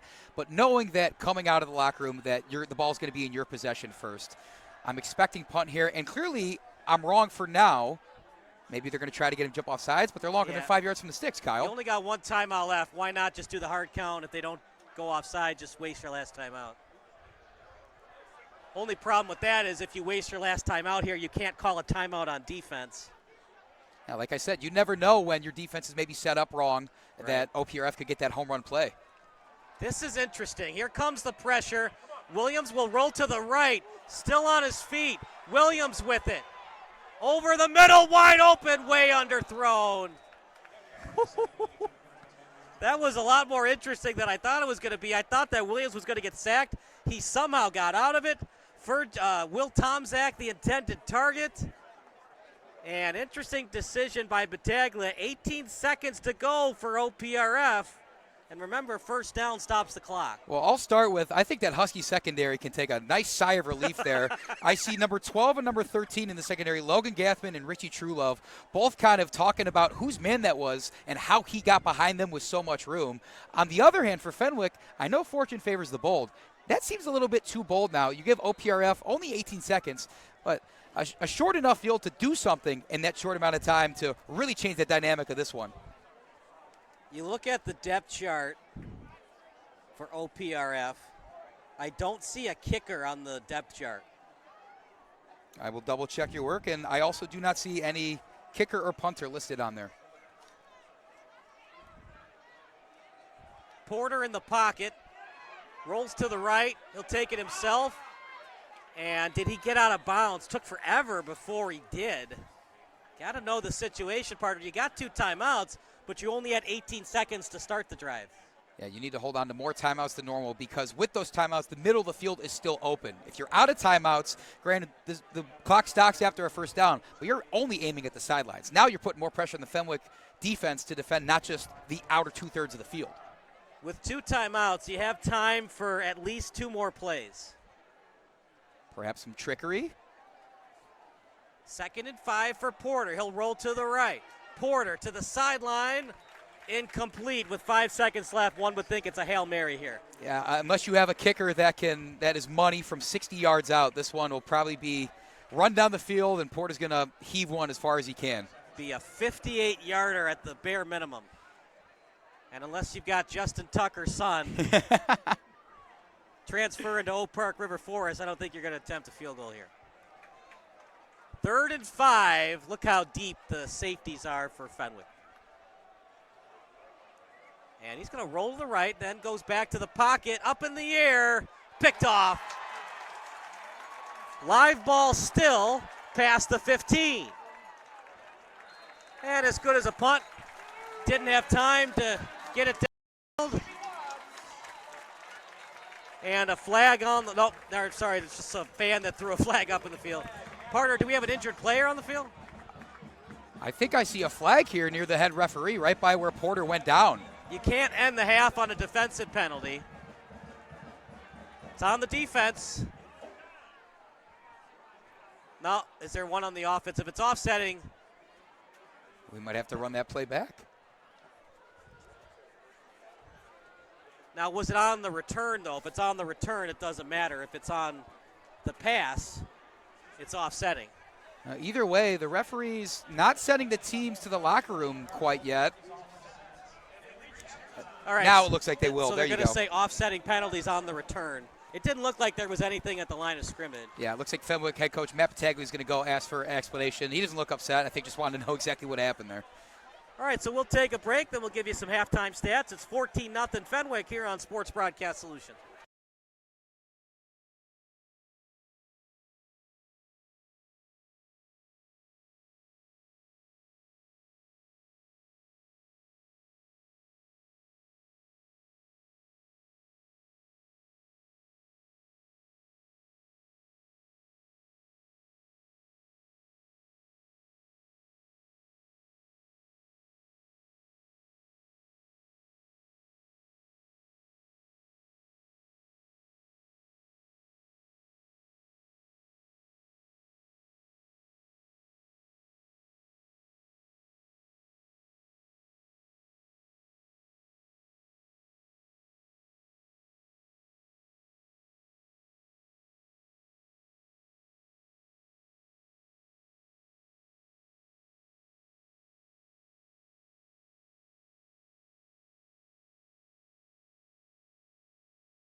Much on-demand content as you need.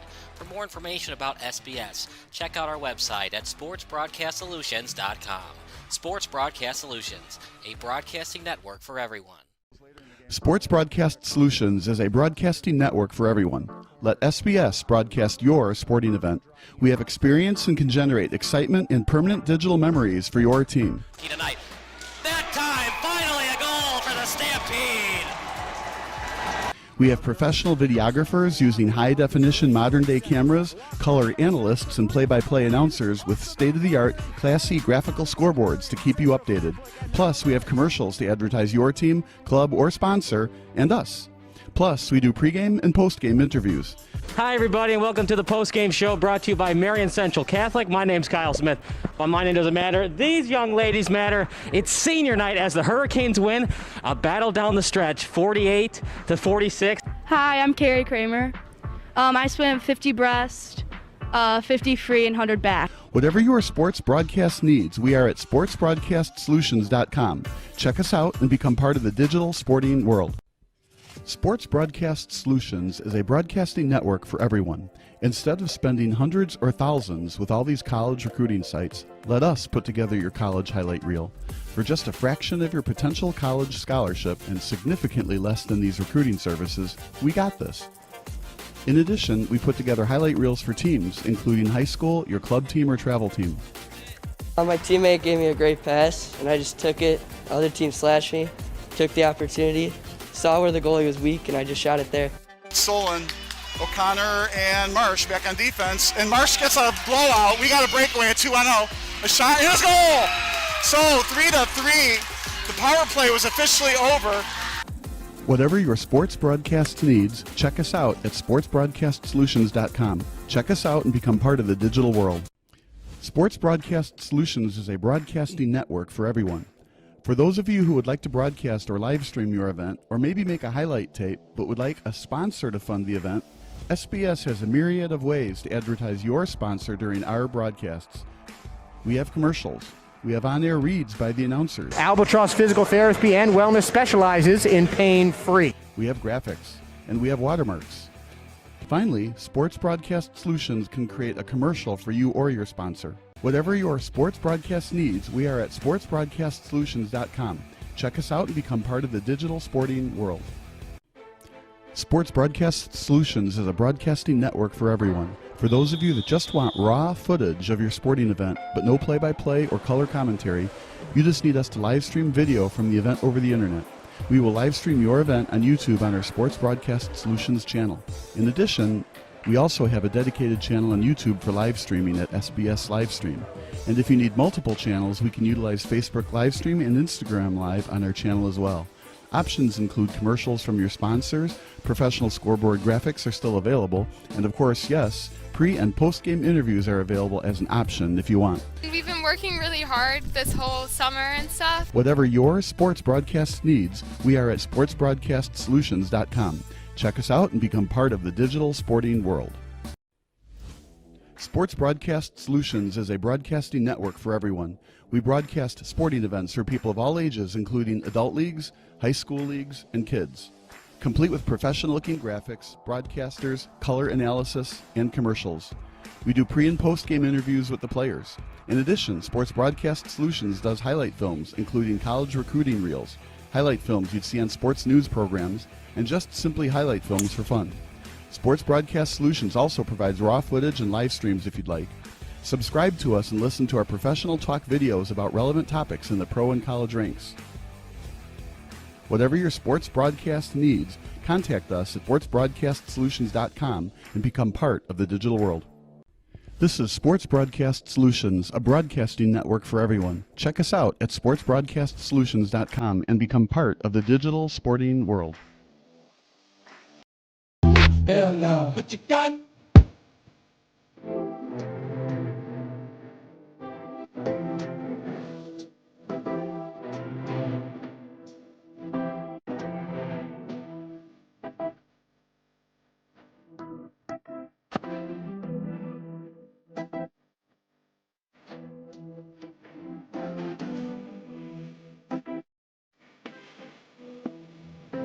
At Quick Trip, we're known for our fresh and delicious food and our dedication to providing the best customer service. Did you know it takes more than 34,000 dedicated, hard-working people bringing their best every day to make that happen? Quick Trip wants to thank all our co-workers for their tireless hard work and dedication to making a difference in someone's life. Hey, join us in saying thank you to the family of co-workers known for their love of community and treating everyone like family.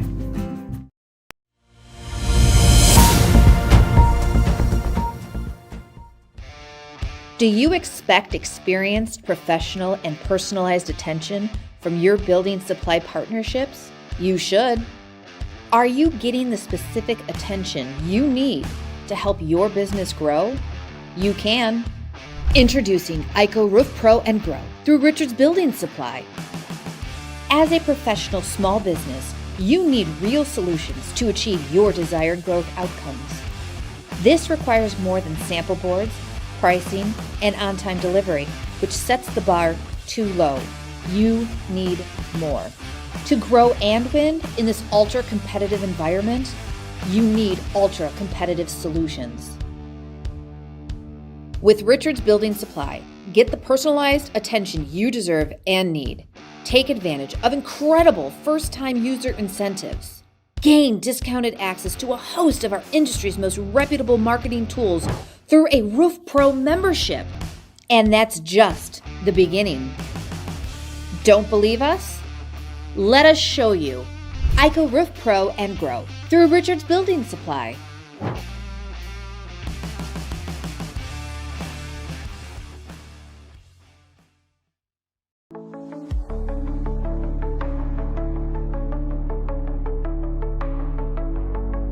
This spring, Walsh Floor donated labor and materials to build the new sidewalk, parking lot, and entryway at the new Care for Real headquarters. We also want to thank Ozinga for donating concrete.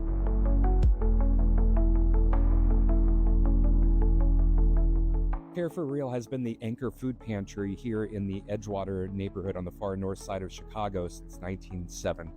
Today we're standing in Care for Real's brand new headquarters. For 50 years, we have been nomadic throughout the neighborhood, renting space, and we're very excited that for the first time we will have our own building here in the heart of Edgewater. This space, we will have our food pantry and our clothing closet, as well as we're really excited we'll have a community room where we'll be able to have other nonprofit partners, social services here on site. Care for Real is extremely grateful for the contributions of Walsh Floor and our new parking lot here and all of the hard work that went into that. As we reach the final stages of the CTRPM project, we hope that our donation has a lasting impact on the community.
What the?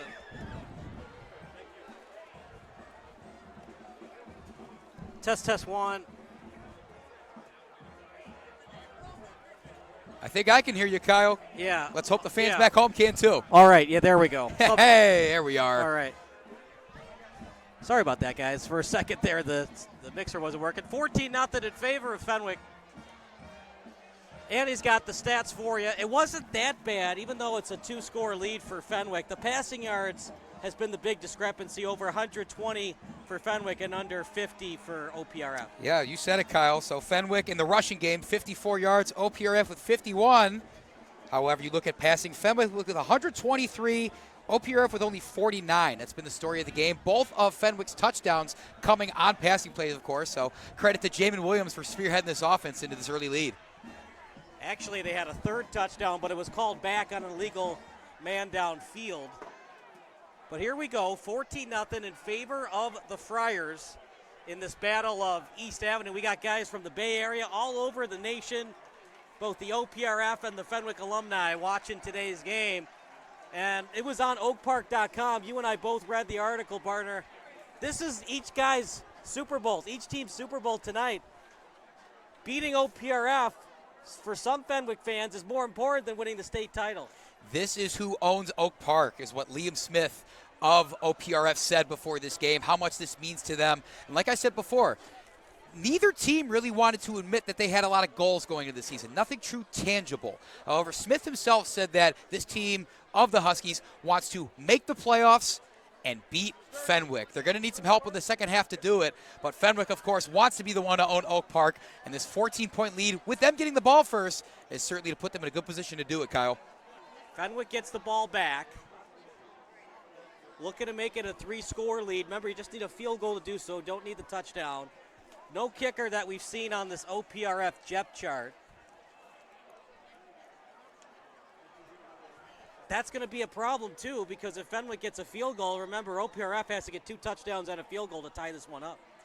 It's an important distinction to make. You know, you play at this level, the kicker can be such a pivotal position. It is in all levels of the sport when it comes down to the right or left foot of somebody, you know, making or breaking your season. But at this sport, when the craft is not as refined at a young age, it can really be critical there. So if I'm Fenwick, I think knowing that there is no rush to get down the field. If you want to go slow, lurching drive, you're averaging nearly 5 yards per rushing attempt. There is nothing wrong with doing that, putting another at least 3 on the board, if not 7, and just letting the game fall into peace from there.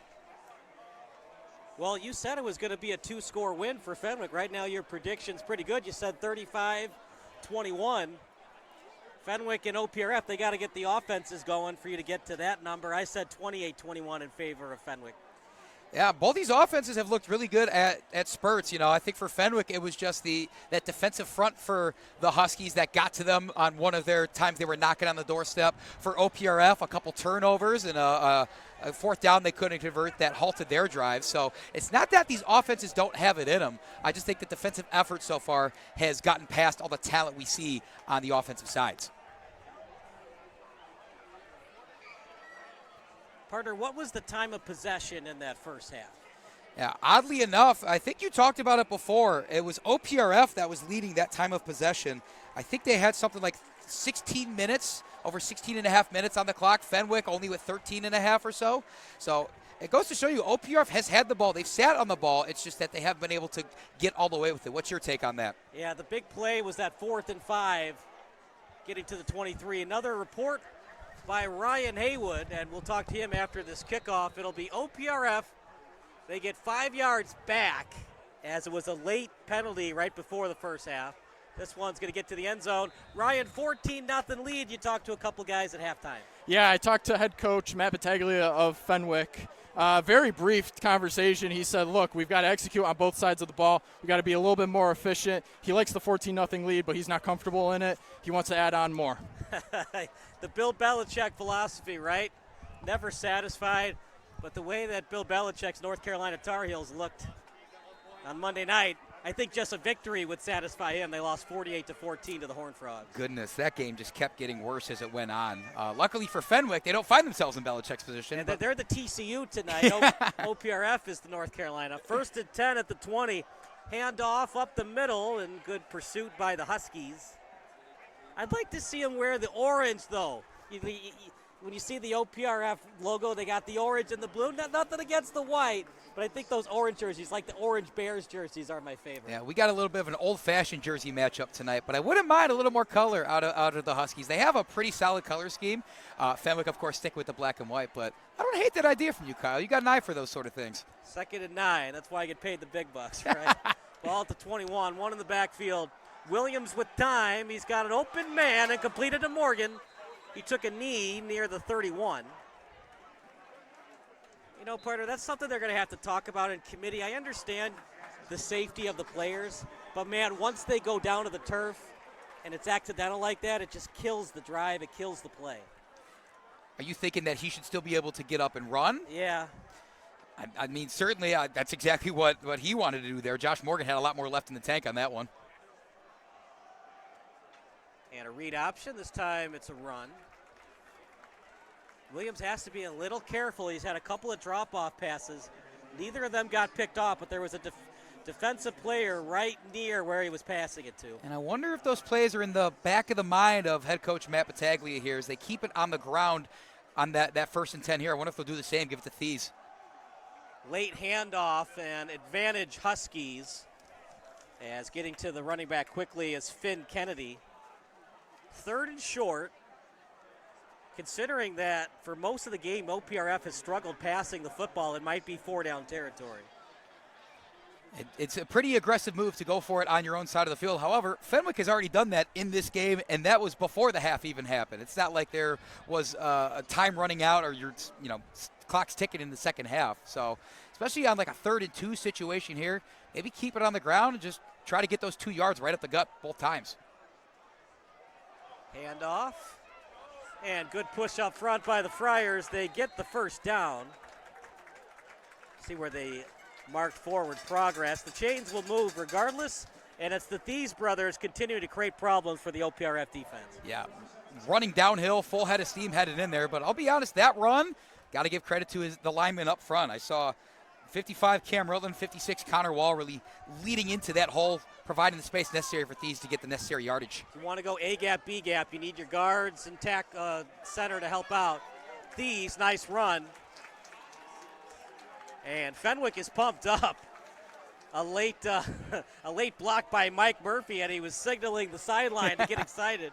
Wherever a spark can come from, I think Fenwick is more than happy to get it from wherever. I think they're kind of listening to what I had to say to start the half. You're getting 5-6 yards every single time you run the ball. Why go anything different? 1st and 10, spotted at the 48. Williams still in the pocket. He's going to throw it downfield, down the seam, and an excellent deflection knocked away by Richie Truelove.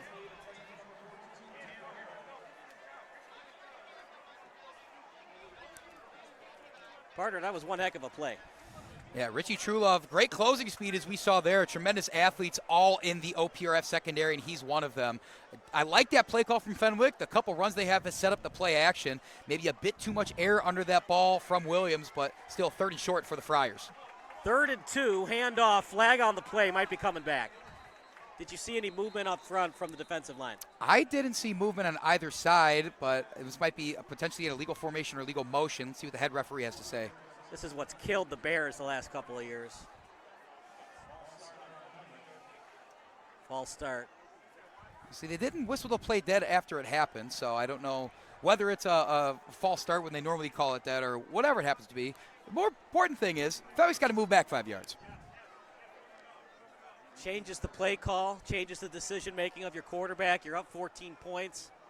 You never want to be too conservative, but you also don't want to be the Brett Favre either. Threw a lot of touchdown passes, but the interceptions were a problem. Another flag, could be a legal shift.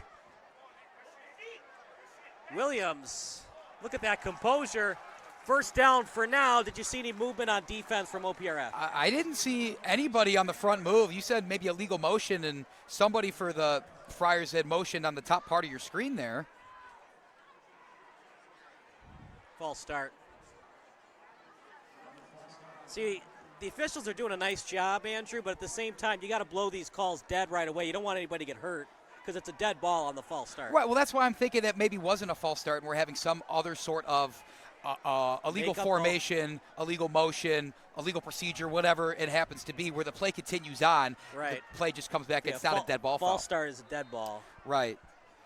Anyways, and it stops the clock, but since it wasn't false start, we keep the clock moving. A couple rough mistakes. 3rd and 3 is now 3rd and 13 now, Kyle. I would just do a little screen pass here. Thies will go out to wide receiver, clean backfield. Over the middle, aggressive play call, and it works. 3rd time's the charm. They get the first down 3 times, but only the 3rd time it counted. And I just think that's great play scheme from Fenwick. When OPRF is back there, they're rushing forward. They're kind of playing more of quarters with they had too high there. And you have that soft spot of the zone right in the back part of where the linebacker zone is and the front part of where the safeties have to step up. They converted there. Little pitch play over to Thies. Breaks off a tackle.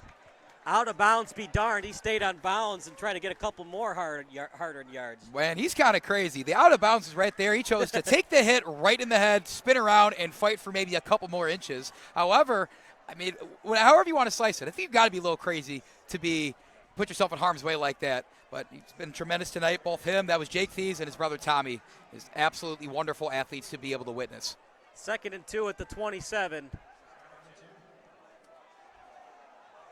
Williams will take it himself on the run. Completed. Breaks off a tackle near the 5. Completed to Garrett. Jamin Williams and the Friars are rolling on this opening drive. We talked about the maturity and development of Jamin Williams there. I think previously would have stuck with the safety blanket, give it to Thies, which is never a bad call. But they're recognizing that there was an opportunity on that wide side of the field. Now gives them goal to go. Handoff. Out to the left side. Thies gets inside the 3. Problem with this drive for OPRF on defense, you could give up a touchdown and a lot of clock. A lot of time went off that clock. Yeah, they have a pretty stout defensive stand in their resume so far tonight. They're going to need another one, though, because now Fenwick is really on the doorstep. 2nd and goal coming up for Fenwick, the other team from Oak Park. We'll talk to Ryan Haywood after this play. As it's Thies in the backfield, Murphy in motion. Handoff up the middle, close to the goal line, but no signal yet. I think he's a half yard short. Ryan, what do you got for us?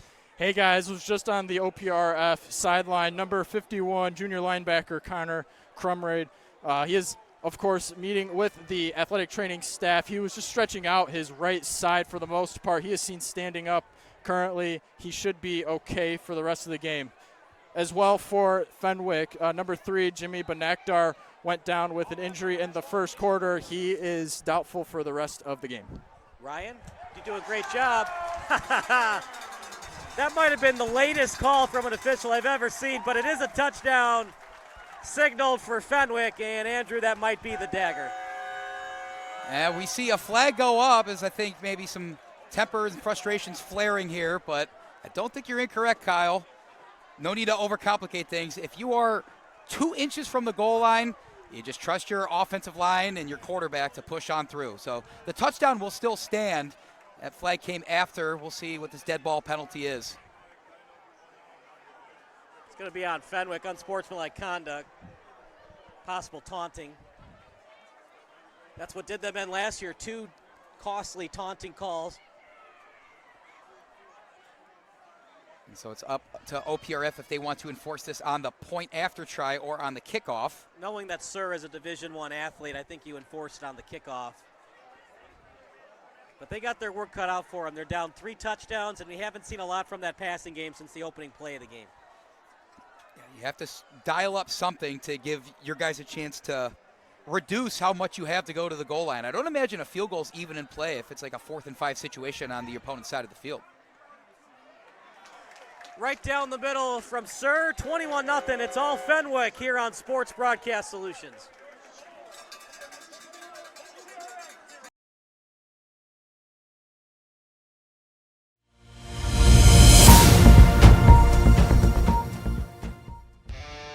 Do you expect experienced, professional, and personalized attention from your building supply partnerships? You should. Are you getting the specific attention you need to help your business grow? You can. Introducing ICO Roof Pro and Grow through Richards Building Supply. As a professional small business, you need real solutions to achieve your desired growth outcomes. This requires more than sample boards, pricing, and on-time delivery, which sets the bar too low. You need more. To grow and win,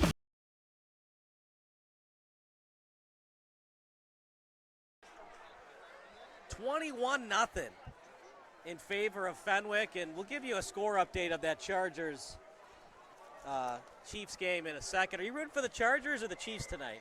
I think I'm just rooting for football. I'm Rob Lowe in the stands with the NFL logo on my hat, Kyle. I'm just happy football's here, and at all levels of the sport, whether it's the Friday Night Lights here, the suddenly Friday Night Lights in the NFL level, but Saturday, Sunday, I'm in for it. That's a pretty nice kick from Sir. It's going to be returned near the 20. As getting past the 40. One of the few good things for Oak Park River Forest the last couple of quarters, as that was returned by Chris Crapey. Yeah, Crapey had a hole in front of him, which could have been the first real explosive play the Huskies have seen, but diving in there to trip him down, cut him down at the knees. Odin Furjak, solid job on the coverage there. Other problem is, too, partner, they're down 3 scores. They've had long, prolonged drives. We talked about how they actually won the time of possession battle in that first half. It's going to take a long time for them to score. One would think they might have to consider an onside kick, especially if it takes the entire quarter, rest of this quarter, to score their first touchdown. Yeah, they come out in a pretty full house in the backfield with the pistol with some motion, so they're going to get creative here in more ways than one. Jet sweep. Oh, my goodness. You're going to have to go north and south on this Fenwick defense, because when you go east and west, the Thies brothers are there to greet you, and trust me, it ain't a friendly greet. It's more than just them. The ability of that defensive line to get outside for that, to set Thies up for that. How many ways can we say that, Fenwick has athletes up and down their defense and that they are legit? Officials timeout. We talked about that play where Thies decided to try to ram somebody over instead of going out of bounds. You remember watching the old Walter Payton highlights? Where he would, the out of bounds was at the 50, and the defensive back was at the 48. He would run to the 48 and then run into the defensive back. That's how crazy Walter Payton was. Yeah, you got to be a bit of a psycho to play this sport, and I think even some of the psychos that are out there playing see some of the other guys as psychos. I think it just goes to show you the mentality that you have to go throw your body at these other guys to be able to lead your team to victory. Singletary and McMichael said that Payton would go after him in practice. He would embrace contact. Could you imagine, looking at Mike Singletary and just being like, yeah, I think I'd like to go up against that. I'm going to try and out-muscle, out-physical him. He would run him over. That's how great Walter was. We're talking about, a top 10 middle linebacker of all time, and Walter could run him over. He was one of one, that's for sure. Don't need me to tell you that, though, folks. Second 11, ball at the 39. As a high snap for Porter. They hand it up the middle. Well, you got to keep the defense honest, but time is running out. You're going to have to consider no huddle quickly here for Oak Park River Forest. It looks like they are going to continue to play with pace, maybe make a substitution. That substitution. Yeah, it was Lee going to the bench, Davis on the turf. I was wondering where Porter went. Looks like he was out for that play. Now he's back in. I know they've been rotating through some quarterbacks here, but Porter's back out there to take the shotgun snap. Rolling to the right is Porter. Dangerous pass. And nice read that time by Thies. But that's the only thing that Porter could do with it. He threw a nice line drive ball where only his wide receiver could get it. Yeah, great closing speed from Thies to get over there and force that incompletion there. But still, I thought that was a fine throw from Porter, who's struggled at times tonight, whether it's because of the Fenwick defensive front getting to him or that secondary closing in on the ball. Football is a fickle game, isn't it, Andrew? OPRF was rolling, and then Cahill got the pick, and it's been all Friars ever since. Yeah, now it's a big fourth down with a new quarterback in, it looks like. Liam Brown's in to take this shotgun snap. Got to get 6 yards to get a first. Got to get to midfield. Can this Oak Park River Forest offensive line, and it'll be a punt instead. Not a good one. Takes a very friendly hop, though. Talk about a break for the Huskies. Yeah, the pooch punt is only a smart idea if you pin your opponent deep, and maybe that wasn't as deep as the Huskies wanted to, but I guess it's a more conservative play in terms of you don't get that first down right there. I mean, Fenwick offense, who is coming out firing the second half, has a short field to go to put this lead to even more. What do you want to do here if you're Fenwick? Just run the ball and see if you can get first downs to end this game? I mean, why not? I think come out, at least run the ball the first 3-4 times. Then if you want to set up the play action to really deliver that final blow to this Husky defense, it's been set up all game. Like I said, at halftime, their average yards per rush was close to 5. I think it's probably north of 6 or 7 right now. Over the middle, completed. Play action, they go right to the pass. And they got it that time to Tomczak. Well, I did say play action, but I didn't say do it that soon. I guess there's a reason why I have the headset on up here and not down on the field. But really impressed with what Fenwick's been able to do with the ball in their hands tonight. And at the center of it, Jamin Williams, he looks really good out there, Kyle. Sure does. Tons of time for Jamin. And just goes to his check down and Thies. Nothing wrong with that. You're up 21. Why force something? He's showing great maturity in not forcing these balls downfield. Coach Matt Battaglia has liked how the balls are looking coming out of his hand. And right there, just showing some IQ. At this point in the game, you don't want to give OPRF that glimmer of hope walking through maybe that door that's cracked open right now. Check it down to one of your best athletes and watch him get 8 yards. Another handoff for Fenwick. Could be a hold as there's a penalty on the play. Most of these run those have been clean. They have not had a lot of flags. Might be the first holding of the game. I think it is. Just goes to show you the prowess of these offensive lines. And is that Thies that's still taking a second to get to his feet? I believe it is. So he'll have to leave for a play.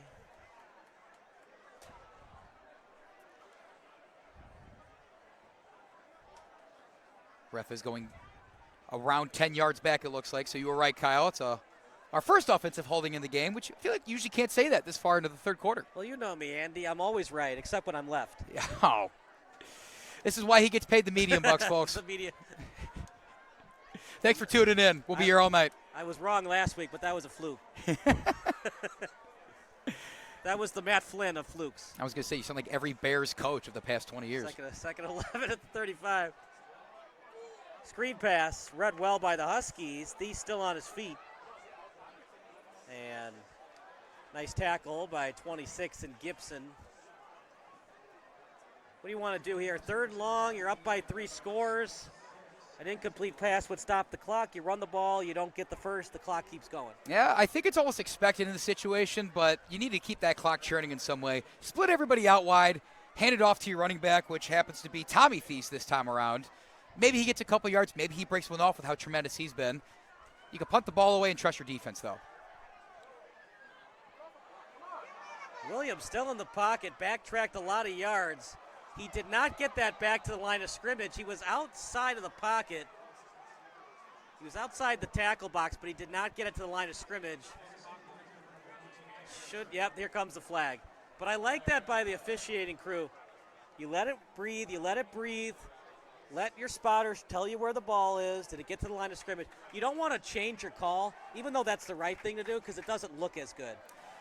Yeah, you know, they are kind of the unsung heroes sometimes, but when they get a call right, we should call them out. I think that was a good job by the referee and crew. They took their time to get the call right instead of calling it and then having to change their call, which doesn't look as good.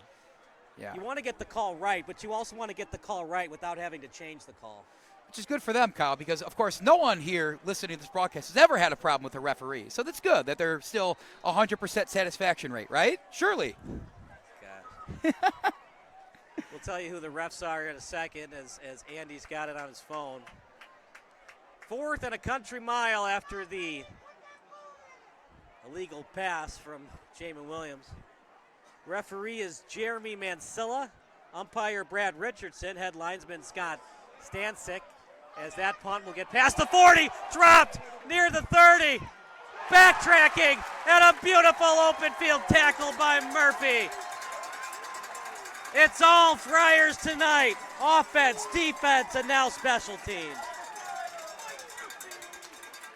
For a second there, it looked like the Huskies had a chance to turn that booming punt from Sir into something. The coverage didn't get down there. That punt was actually so far.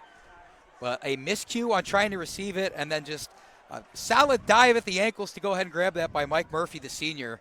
And that was quite the energetic boost that Fenwick already had. They didn't even necessarily need it, but the route is on here. That's for sure. It's next man up mentality, right?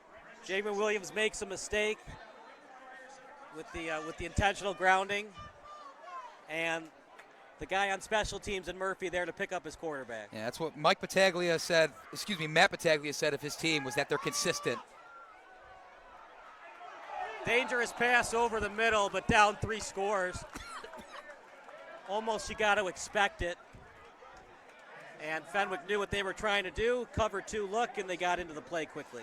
Yeah, it's hard throwing when both of those safeties are on your target, and your best target in that's once again number 9, Nicholas Vieller, who had that first catch of the game go for about 40 yards or so. And I mean, it's become a joke these days, right? Like, what the heck? Like, number 9's down there somewhere. I'm just going to chuck it and see what happens. But desperate times call for desperate measures. You got to generate something out there, Kyle, and they're trying their best. Handoff up the middle. That's the one thing that's worked for them tonight. Before that play, they had 18 rushes for 55 yards. Just keeping the defense honest, it's just the passing numbers. 6 of 12 for just 54 yards. They have 2 picks. One of them was a punt because it was the last play of the half. Yeah, Liam Smith's been good whenever he gets the ball in his hands, but you can only do so much cutting into a 3-score lead when you're getting yardage in chunks of 5, 6, or 7 yards. You wonder why the Chiefs win Super Bowls. Yeah, Mahomes throws a lot of touchdown passes, but it's those 60-yard bombs, those 70-yard bombs. Your offensive line doesn't get as tired because they're not on the field for 10, 12-play drives. The more you're on the field, you could fumble the snap. It could be a false start. One of your guys gets hurt. Those chunk plays can lead to victories. Efficiency is the name of the game. The analytics revolution's told us that, like it or not, it's the way to win games. Porter over the middle. Excellent defense. The battle of the 11s trying to get it to Daniel, but the other 11 and Furjack was there on the coverage.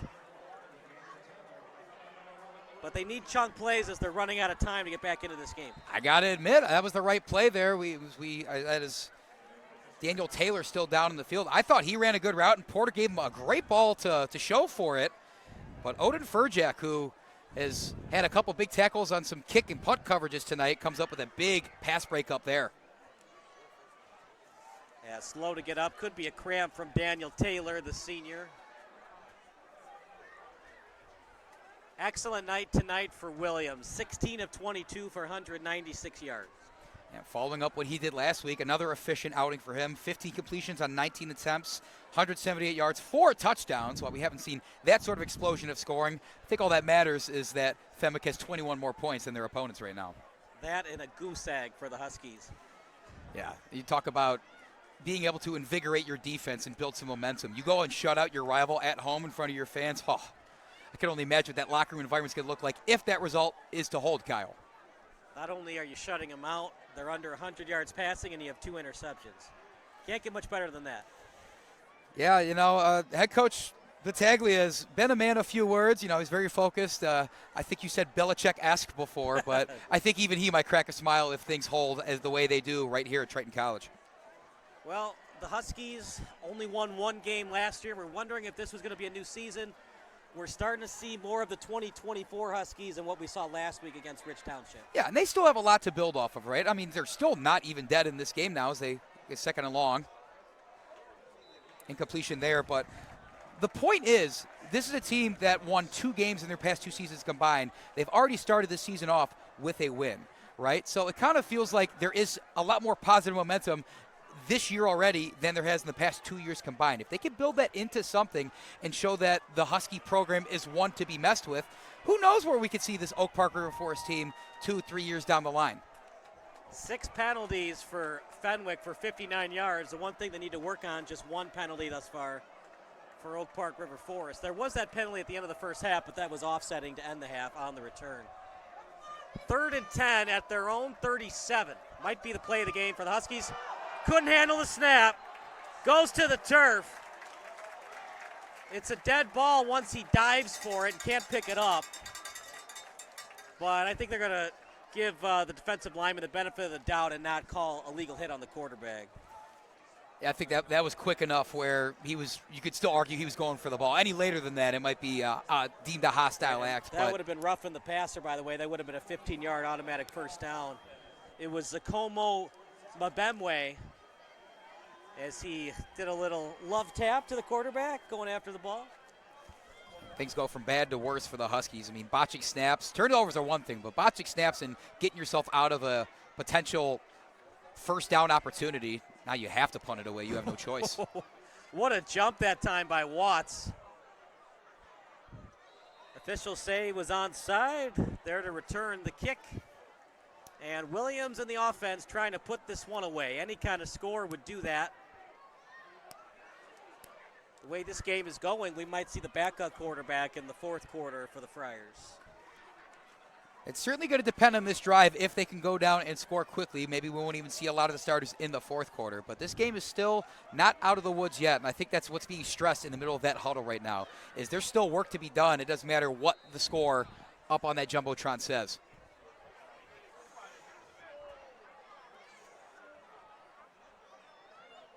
First and 10 at their own 29. As the Friars looking to get over 100 yards rushing on this drive.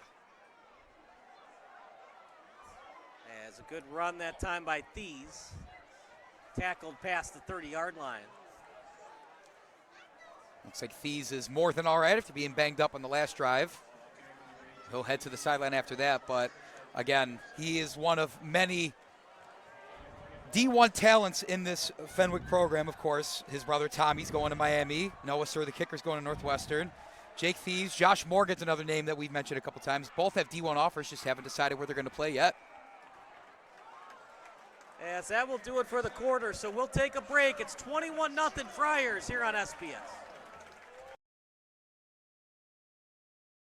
At Quick Trip, we're known for our fresh and delicious food and our dedication to providing the best customer service. Did you know it takes more than 34,000 dedicated, hard-working people bringing their best every day to make that happen? Quick Trip wants to thank all our co-workers for their tireless hard work and dedication to making a difference in someone's life. Hey, join us in saying thank you to the family of co-workers known for their love of community and treating everyone like family. A deal for me? A deal for everyone.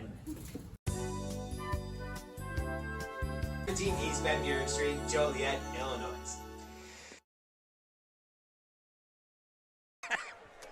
21-0 in favor of the Friars. The text line's open, by the way. Your favorite high school, college, or NFL memory, text 330-957-7653. Fenwick now leading time of possession, 30-51 to just 20-09 for OPRF. So it has not been a good third quarter. A lot of 3-and-outs for Oak Park River Forest in the third quarter. I think that's credit to Fenwick. The couple things that they needed to shore up in the first half, and they've been able to not only go down and score on explosive plays, but extend these drives. They're 6 of 9 on third down. Going to win a lot of football games when you're over 50% on third down.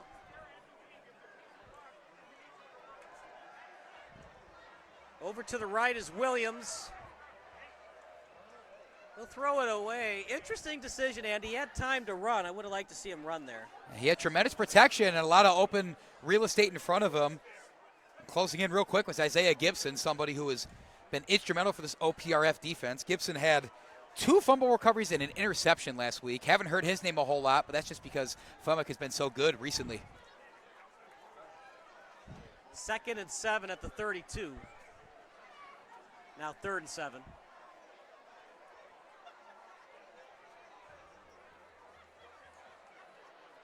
OPRF desperately needs an interception or a fumble. Over the middle. Almost got it. Oh, Smith read it all the way. The ball placement by Williams was just enough so Smith couldn't get 2 hands on it. Oh, my goodness. That would have been SC top 10 play material right there. We were going to have to call up SportsCenter right now. Liam Smith still with a great play to even get a hand on it in the first place. I will say I am shocked Fenwick is completely staying true to their game plan and keeping it through the air, even as they have this 3-touchdown lead. Now the clock is stopped, and OPRF's going to get at least a fair amount of time to try and put some points on the board. You wonder if Jake Thies and Tommy Thies are a little banged up, but can you go to your third-string running back in Quinn Paris? Got to find a way to keep the clock going. Look at this punt by Sir. Look at the hang time on it. Fumbled again! Ball loose! And the Friars have it! Michael Murphy! The tackle and the recovery instantaneously almost. Kyle, I'm going to sound like a broken record at this point. I know that special teams are only on the field for a very small minority of the game, but it is the plays that happen when those special teams units are on the field that completely break a game wide open. So all the things I was saying about Fenwick airing it out, giving the ball back to OPRF, those all go to waste. Fenwick in the driver's seat. Looks like they're going to send the unit back out there. One more touchdown, and this one's all wrapped up with a bow on it. You hate to see it. You'd like to see if OPRF had one more drive left in the tank. Williams with time. Still in the pocket. And he'll wisely just take the sack. He's got to make up his mind, right? Either run with it or throw the ball away. He just stays in that pocket an extra 2, 3, 4 seconds. And that's what put Caleb Williams into danger territory last season for the Bears. That's a good comparison, actually, because we've seen Jamie Williams look a lot more poised in the pocket this year, not taking off as much. But at the same time, there's a fine line when it's more than acceptable, if not encouraged, to go on and take off before that pocket collapses and you have nowhere to go. Only good thing about that sack, it keeps the clock running. They're in field goal range, but they're thinking 6. They can smell blood. Especially against your rival in a night like this. Yeah, Thies doesn't look 100%. He looked a little gimpy on that run. If they want to go to a third-string running back, they got Quinn Paris.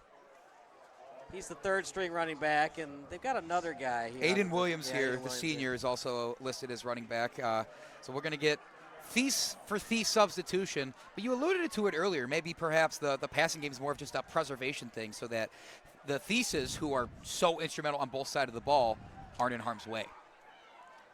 3rd and 12. What do you think here? Quarterback keeper to keep the clock moving? Yeah, we haven't seen Jimmy Williams take off and run all that much. He's had some success doing it. I wouldn't hate to spread it out wide, and Jamie Williams takes one step and immediately sprints for a rush. Williams to the sideline. Dangerous throw. And not able to finish the catch. It was intended for Thies. Great coverage by Trulove. He has been true in the definition of the word as a defensive back. Yeah, I'm sure there's a lot of love on the sidelines for him. Get the puns out of the way. But in all seriousness, true love for Richie. I believe it for sure. Husky fans definitely have a solid defensive back in that unit back there for them. He's been all over the field, really prevented Fenwick from, I think, blowing this one even more wide open. But now Fenwick with really no choice but to go for 3 here. Pretty good odds he makes it, though, I'd say. 39-yard attempt for the future Wildcat. Good snap. Here's the hold and the kick. He missed it. There is no such thing as a sure thing. I hate to reference the movie Draft Day, but you know what? Jennifer Gardner, she said it right. There's no such thing as a sure thing in football. Okay, so that time I will take the blame for the announcer's jinx on there. Hopefully it doesn't affect the performance of the Fenwick team too much. They're still up 3 scores, but, you know, there's a good reason why he's going to Northwestern. That was still a pretty solid-looking kick through this night sky here at Triton College, but some kickers miss kicks. People drop balls. That's life, Kyle. What are you going to do? Blair Walsh missed a big kick. Scott Norwood. But then there's guys that make big hits. Adam Vinatieri in the snow at Foxborough. Sometimes you make them, sometimes you miss them. It's a make or miss league, right? Do I have to mention the double doink now for all the Bears fans listening? Outside the pocket. Wasting a lot of clock is Porter. He's going to run to the other side. And after all that, a couple of yards and advantage Fenwick as the clock continues to run. Credit to, is that another? No, that still was Porter. I thought we had a different quarterback in there, excuse me. But credit to him for extending the play. It's certainly a desperate time right now for this Husky offense and trying to muster some sort of positive yards. But when the Fenwick secondary has these receivers all but locked up, there's only so much you can do. Handoff up the middle. It is 7-0 Chargers in Sao Paulo, Brazil. But that's how it always works, right? The Chargers get to a lead, and then Mahomes and the Chiefs come back to beat them. They had some really ugly wins last year against really not that good teams. I don't understand how they do it. Chiefs? The Chiefs did. Oh, Chiefs. Yeah. Winning games like 19-17. It was really strange.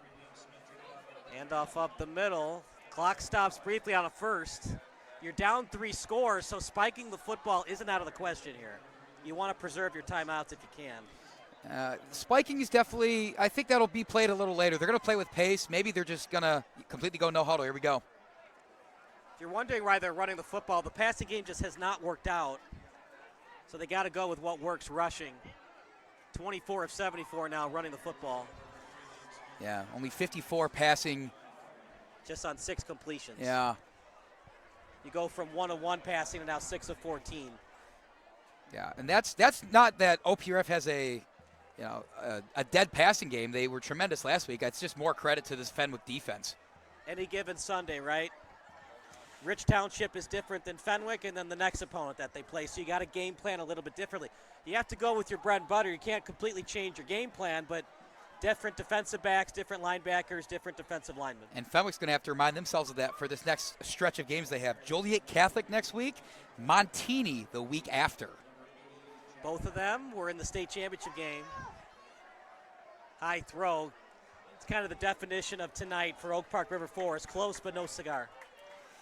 Yeah, they also have their next batch of games. Glenbard West, Proviso West, and York. We'll see how that's going to face them. But luckily, we have a friend in the booth now. Ryan, possibly your last report of the night. 21-0 Friars. Hasn't looked good thus far offensively for the Huskies. No, Kyle, it does not. A lot of frustration mounting on that sideline. There's a few seniors trying to remind the guys, hey, we're still in it. There's still some time, but they need to execute fast. For OPRF wide receiver Taylor Daniel walked off on his own power at the end of the third quarter. He's being evaluated for a right leg injury, but he should be good to go. Ryan, thank you so much. You're a gentleman and a scholar, and you're good people. That's a turnover on downs, incomplete pass. And if you're OPRF, it looks like they're going to lose the football game, partner, but you'd love to at least get some points on the board before it's all said and done. I mean, just from a mental standpoint, right? Last year, 30-0 loss on your home turf. This time, you're coming to Fenwick's house, trying to make some noise there. The game's out of reach. You can't get shut out 2 years in a row. At least that's how I'm thinking. I know it's a tough environment to try and quell all of the noise that must be going on that sideline and then, in the locker room during these games. Jamin Williams still out there. Ball in OPRF's territory. A little bit of a high snap. And they'll go to the backup. Running back running down the sideline. Williams inside the 10. Knocked out of bounds just before the pylon. Rocco Nuri on the run. Everybody contributing for the Friars tonight. Yeah, Rocco Nero, the junior. A big run. I think the Thies brothers are finally going to get a rest. We mentioned that they were going to want to be preserved with their two-way ability, of course. And Fenwick, like you said before, 3 is always on the table when you have the kicker like Sir. But 28-0 is a lot cooler than 24-0. Might need to consider using this Rocco guy more. That was a nice run.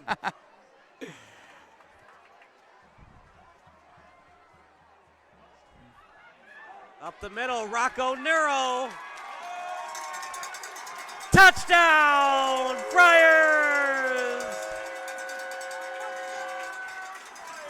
There's a fat lady warming up her vocal cords. She's about ready to sing, Kyle. Yeah, I mean, 2 rushes for Fenwick in that drive, both from Nero. He saw the hole well, used his speed that I don't think OPRF was quite ready for to do the rest. So an extra point here from Sir, and it'll be 28-0. I don't want to say anything too soon, of course, but either way, it's a big lead for Fenwick. That's what I can say. And are they going to call a timeout here? Nope, injury on the field. So we'll take a timeout as well. It's 27-0 Friars here on Sports Broadcast Solutions.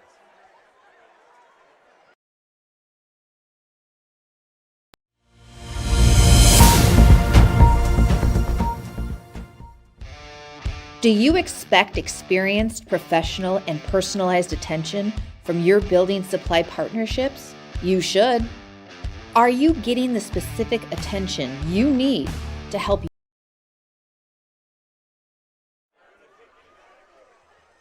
Extra point. That was a really quick injury transition. Snap is there, the hold, the kick. This time it's good from Sir. 28-0. We'll stick with the action. Well, they're not going to win tonight, are the Huskies, but you got to put at least 6 points on that Jumbotron. Even 3 points are better than 0. They have 6.5 minutes to do it, as we were talking about earlier. No, this is a program that's been struggling recently. The last 2 seasons, winning 1 game apiece. Their head coach, John Horster, has seen it all. He's in his 15th year of coaching, and with how the highs and lows this program has had, they're due to surge a little bit, and it might not come in this game, but I still think the Huskies are primed for a pretty solid season compared to what they've had recently. Yeah, I think they're going to win at least 3 games, if not more. I was really surprised and happy to see what I saw opening week. I know Rich Township is not a powerhouse for football, but still, like it was talked about on oakpark.com, they're driving over 2 hours round trip, and they dominated that game from the opening kickoff. They played well today for the first 5 minutes, but if you want to be great, it's not a sometimes thing. It's an always thing, and it was only a sometimes thing tonight for the Huskies. I think it just goes to show you how much a couple turnovers, a couple misplays, and how huge that could be for football. It's such a momentum-based sport, the energy that both these teams have, and I think Fenwick just kind of came out on top every single time it's come to a head like that. So a kickoff coming up. J.P. Bordeaux-Walsh will kick. Returned at the 5, and here come the Huskies. Past the 30, and gets to the 32. Nice run that time by Davis, kind of their all-encompassing guy. They use him on reverses, use him on special teams. You got to score 4 touchdowns, so a nice deep pass here, an onside kick, another deep pass, another onside kick, and you're back in the game. Anything is possible in this beautiful, crazy, whatever you want to call it, this sport that we've cherished in this country and abroad. Hey, the NFL game's in Brazil tonight. Yeah, all right. Did you watch the game in Germany where everybody was singing Country Roads? I did not, but that sounds like the coolest thing ever. Yeah, everybody in the German stadium was singing Country Roads during the commercial break. How about that? Little John Denver in Germany.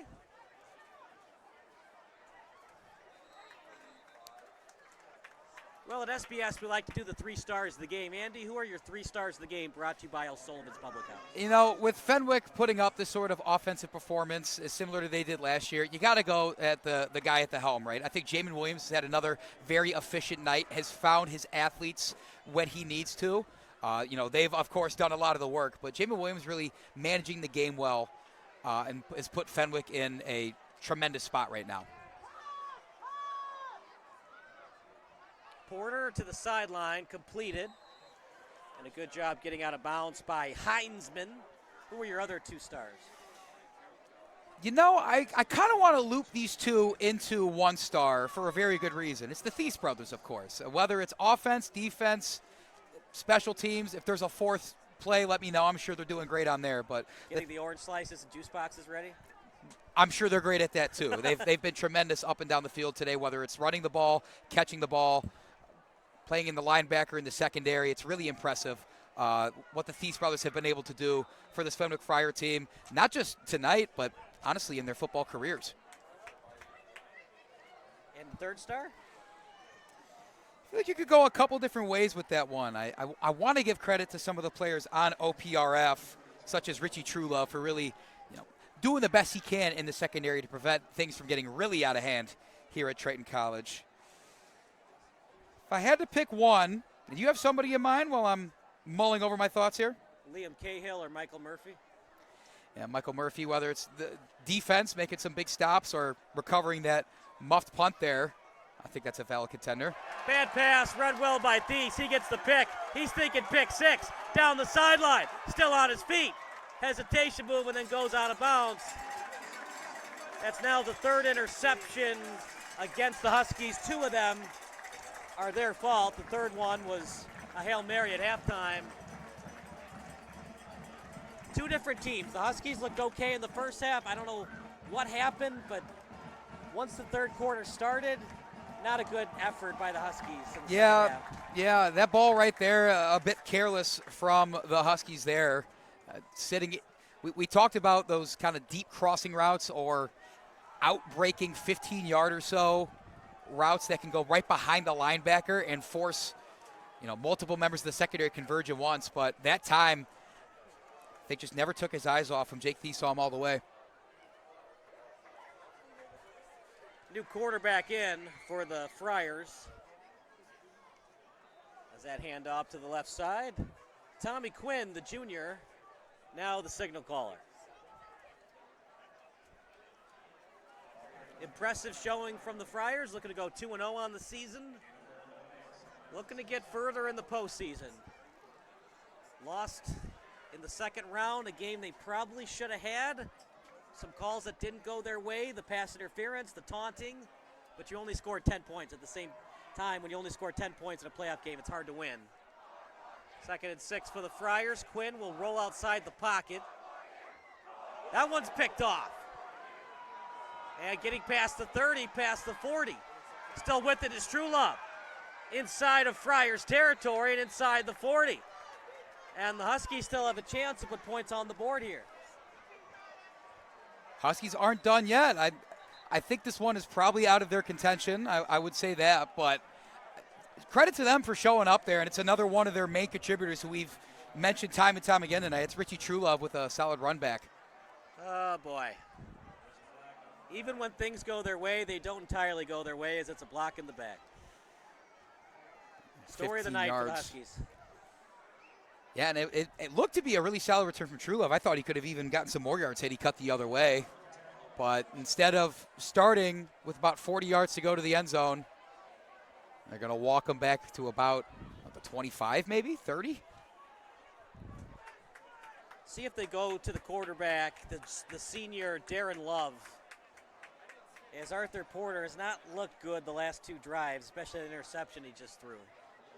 Yeah, the Huskies came into this one without a true starting quarterback. Even last week in their game against Rich Township had alternated between a couple different ones of them. So maybe they're going to at least try to get some sort of look for one of their other quarterbacks. Obviously, we saw Porter, but out there in that competition still, Liam Brown and Darren Law. Long way to go. They got the interception, but they're inside their own territory. Up the middle, as it was a run by Jordan Williams, the junior tailback.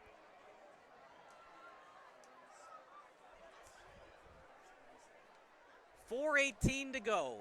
Possibly OPRF's last chance to put points on the board.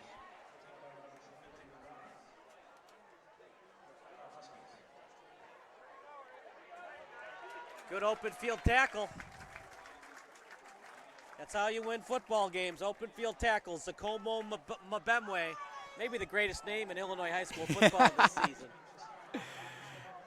Yeah, he's been mentioned a couple times tonight, and as the defensive end, a lot of times if you're not sacking the quarterback, people don't really like to give you a lot of props. But the big thing when you're playing, the defensive coaches call it a box. You want to contain any ball carrier. It needs to just go upfield towards the rest of the defense. Great job there. He actually made the tackle himself. 2nd and 4. Porter will roll to the right with it. Look at this. Porter still on his feet. Porter past midfield. And he fumbled it. Thies. The scoop. The stiff arm. The score.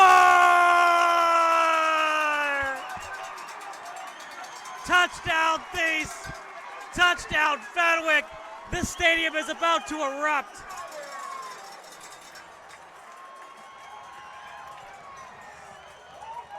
I mean, rewind to Porter's run there. More than a couple impressive jukes, evading would-be tacklers, and I think that actually did him in. It was a humongous hit delivered to him. It was 28. Number 28 of Fenwick. Credit to Aiden Williams for laying the boom there. And then who else but a Thies brother to pick that one up, the impressive return. And this one's all but done, Kyle. He had the stiff arm. Andy, I'll let you call it. Was it actually a horse collar attempted tackle? Yeah, maybe got him a little bit in the back, but I think luckily for Fenwick, whether or not the flag was called, all that matters is that ball found the end zone.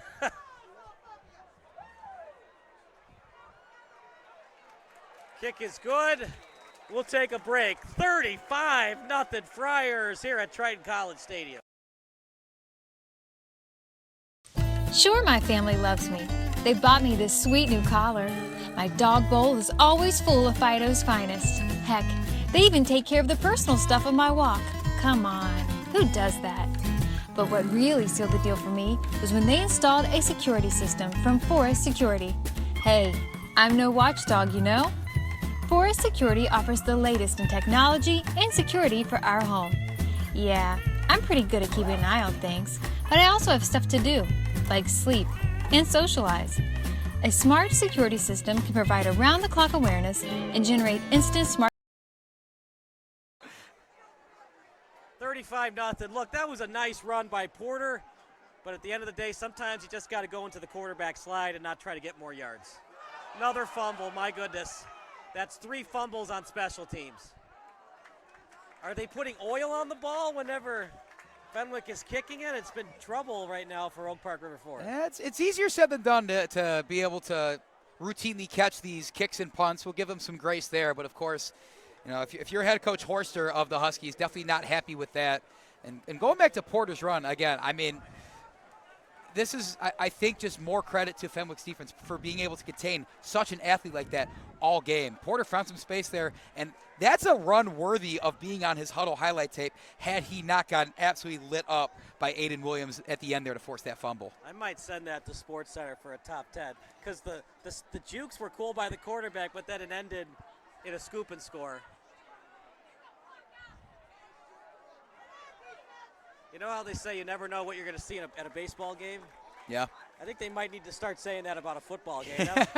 You see all those jukes by the quarterback, of all players, right? You expect it from the running back or the wide receiver, but usually not the quarterback. He gets downfield, and then the football IQ from Williams to knock that ball out, and then Jake Thies deciding to not be denied the touchdown, and then the scoop and score, all on the same play.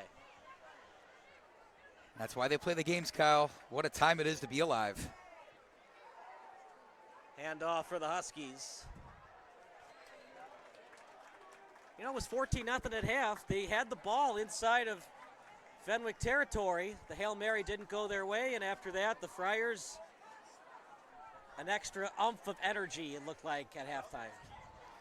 Yeah, and for the Huskies, they played stretches, I thought, of really good football on both sides of the field this time. It's a matter of getting those stretches to not just be spurts, moments, but to have that prolonged success. You have a chance at these next upcoming games to maybe show off and get them up with a better result to get back on track. If you're coach John Horster, do you use the old Belichick phrase, we're on to Cincinnati? It just seems like a we're on to Cincinnati type of game. You can look at some of the film here. You can slice it up any way you want, but mentally, I don't think it's a bad idea to just try and completely reset that locker room and say, let's go 1-0 next week, and then go from there. Break it up into chunks. Nice run off the right side. We've seen that. We've seen spurts. Finishing the drives has been a problem. That 4th and 5 play where Porter had his wide receiver open on the out route and couldn't finish. They're close to being this Fenwick team. They just can't finish. Yeah, the score is one thing, of course, right? It doesn't feel like this was really a 35-0 game. Fenwick won pretty handedly, of course. Off the turnovers. I really think the turnovers and a couple mistakes really were the difference to push that lead to even more. So, again, OPRF should not be completely deflated after this. There's a long season left. I know it's a rivalry game, and that could be absolutely just daunting to have to stare that result in the face. But got to give some credit to this Husky team for hanging with this very elite Fenwick Friar football team. Appreciate everybody watching on the live chat.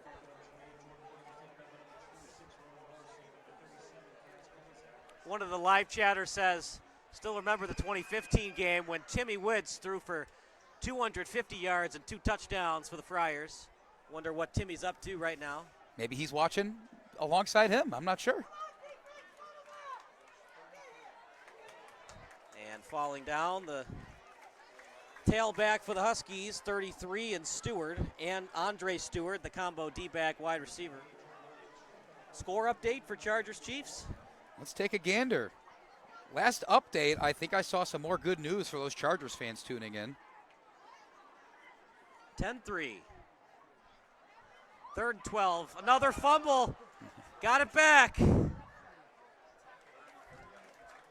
Might start calling these special teams and running backs, quarterbacks for the Huskies, Petey Jones.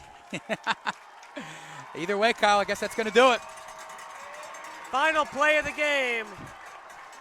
And the Huskies are shut out by their rival, the Friars, both teams from Oak Park. And for the 3rd straight year, the Friars have bragging rights. The East Avenue Showdown is always one filled with a lot of emotion. We thought it might be a little more competitive this year, but I think Fenwick just showing how elite of a football program they are. It was a treat to watch both these teams face off tonight, Kyle. All right, partner, I'm going to tell you who your post-game interview is. Yeah? It's got to be Jake Thies. That was incredible. The scoop and score, stiff arm for the touchdown. I think that actually might have been Tommy Thies. It's hard to tell. They're both so tremendous. Jake is 7, Tommy's 7, Jake is 8. So Tommy Thies. Congrats to the Thies parents. They're so good. We don't know which one's better. We don't know which one we're going to interview. But seriously, tremendous stuff from them and the entire Fenwick team tonight. So for our excellent crew, for Jacob Schneider, for Zachary Stolpa, for Stephen Taylor, and everybody else who worked for us tonight. Post-game show brought to you by O'Sullivan's Public House. But for now, signing off, 35-0 Friars as Andy goes downstairs to interview Jake Thies. Tommy Thies.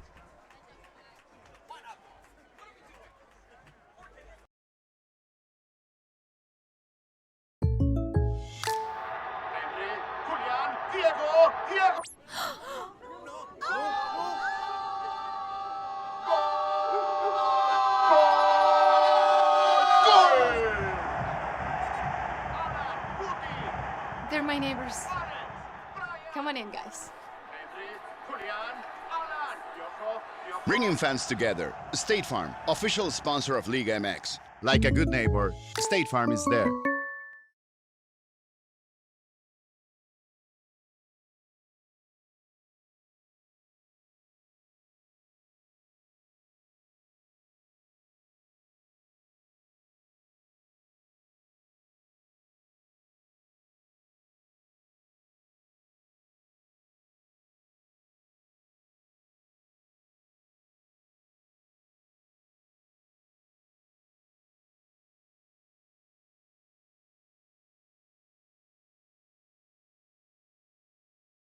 Sure, my family loves me.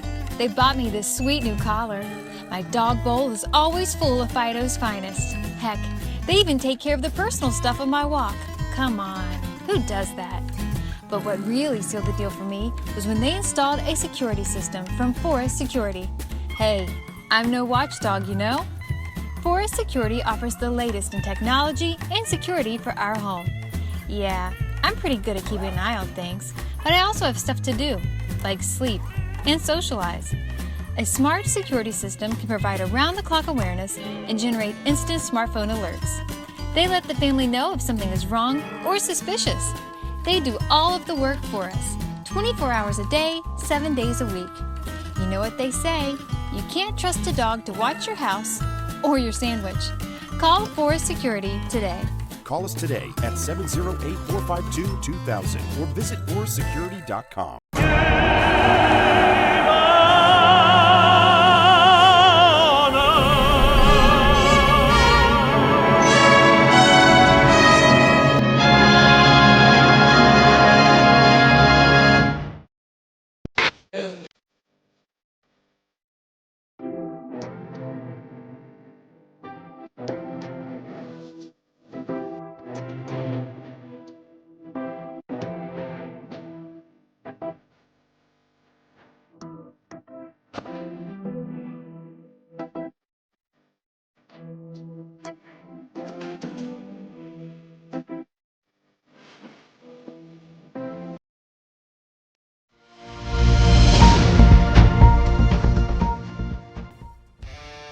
Do you expect experienced, professional, and personalized attention from your building supply partnerships? You should.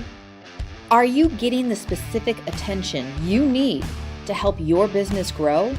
You can. Introducing ICO Roof Pro and Grow through Richards Building Supply.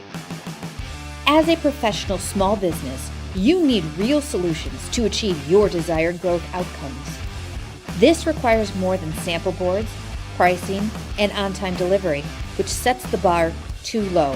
You need more. To grow and win in this ultra-competitive environment, you need ultra-competitive solutions. With Richards Building Supply, get the personalized attention you deserve and need. Take advantage of incredible first-time user incentives. Gain discounted access to a host of our industry's most reputable marketing tools through a Roof Pro membership. And that's just the beginning.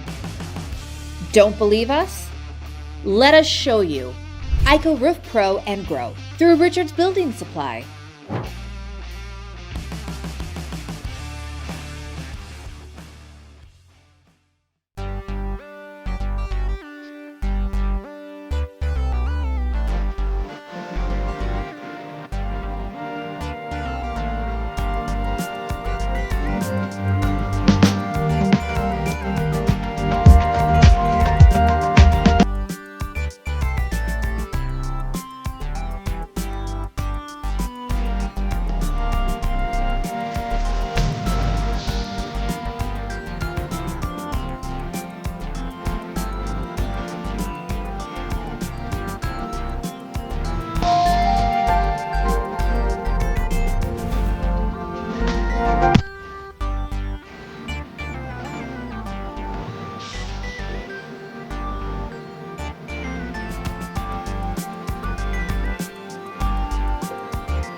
What fills your cup. Those things, big and small, that make each day rewarding. Here's what fills our cup at Educators Credit Union. When you walk in the lobby and see your favorite teller, cultivating financial literacy to build stronger communities. When we help you buy a home when you didn't think it was possible. The best part? Seeing you leave with a smile because we made a difference in your life. It fills our cup to see you succeed because we're more than a financial. We're people helping people. Educators Credit Union, achieving more together.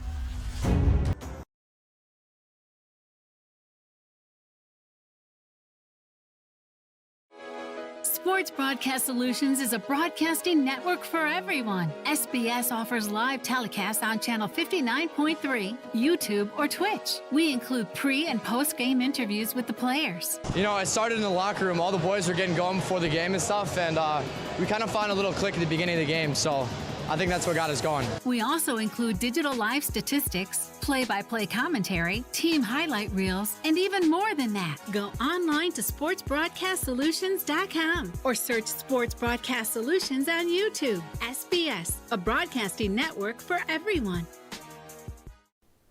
Sports Broadcast Solutions is a broadcasting network for everyone. At SBS, we offer a professional broadcasting experience for the non-professional athlete. Just like the pros, we offer everything for you. Play-by-play commentary. A no-hitter at Kane County Stadium. 15 strikeouts, 1 walk, 1 error, and that's it. Color commentary, highlight reels, recruiting videos, and much, much more. Unlike our competitors, we zoom in on the action and always have a live scoreboard with a live time code. If you're ready to have your next sporting event feel like CBS Sports, then make sure to call Sports Broadcast Solutions today. Our phone number is 330-957-7653, or you can go online to sportsbroadcastsolutions.com. SBS, a broadcasting network for everyone. Missing your child's sporting event just plain stinks. But you don't have to worry about that anymore, thanks to Sports Broadcast Solutions. SBS is a live broadcasting network, as well as covering your on-demand needs, recruiting videos, highlight reels, and much, much more. We can broadcast live to any website, and we also post as much on-demand content as you need. For more information about SBS, check out our website at sportsbroadcastsolutions.com. Sports Broadcast Solutions, a broadcasting network for everyone. Sports Broadcast Solutions is a broadcasting network for everyone. Let SBS broadcast your sporting event. We have experience and can generate excitement and permanent digital memories for your team. Tonight. That time, finally a goal for the Stampede! We have professional videographers using high-definition modern-day cameras, color analysts, and play-by-play announcers with state-of-the-art, classy graphical scoreboards to keep you updated. Plus, we have commercials to advertise your team, club, or sponsor, and us. Plus, we do pregame and postgame interviews. Hi, everybody, and welcome to the post-game show brought to you by Marion Central Catholic. My name's Kyle Smith. Well, my name doesn't matter. These young ladies matter. It's senior night as the Hurricanes win a battle down the stretch, 48-46. Hi, I'm Carrie Kramer. I swim 50 breast, 50 free, and 100 back. Whatever your sports broadcast needs, we are at sportsbroadcastsolutions.com. Check us out and become part of the digital sporting world. Sports Broadcast Solutions is a broadcasting network for everyone. Instead of spending hundreds or thousands with all these college recruiting sites, let us put together your college highlight reel. For just a fraction of your potential college scholarship and significantly less than these recruiting services, we got this. In addition, we put together highlight reels for teams, including high school, your club team, or travel team. My teammate gave me a great pass, and I just took it. The other team slashed me, took the opportunity, saw where the goalie was weak, and I just shot it there. Solon, O'Connor, and Marsh back on defense, and Marsh gets a blowout. We got a breakaway at 2-0. A shot, and a goal! So 3-3. The power play was officially over. Whatever your sports broadcast needs, check us out at sportsbroadcastsolutions.com. Check us out and become part of the digital world. Sports Broadcast Solutions is a broadcasting network for everyone. For those of you who would like to broadcast or live stream your event, or maybe make a highlight tape, but would like a sponsor to fund the event, SBS has a myriad of ways to advertise your sponsor during our broadcasts. We have commercials. We have on-air reads by the announcers. Albatross Physical Therapy and Wellness specializes in pain-free. We have graphics, and we have watermarks.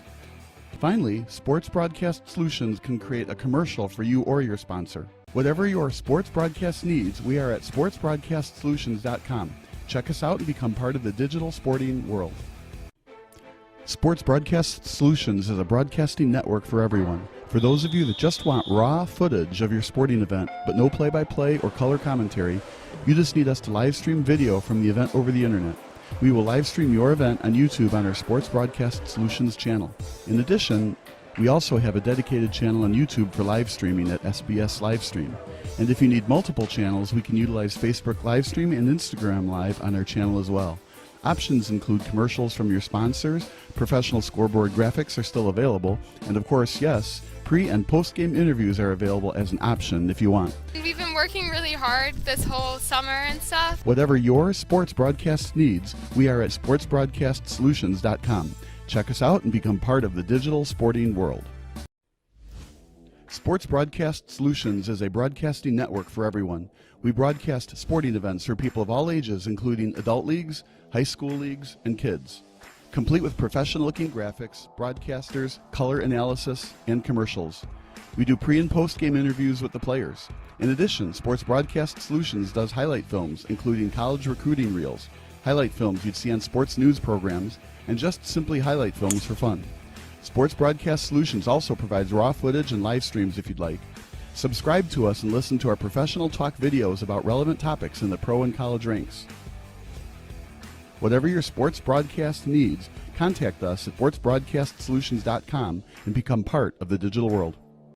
This is Sports Broadcast Solutions, a broadcasting network for everyone. Check us out at sportsbroadcastsolutions.com and become part of the digital sporting world.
my neighbors.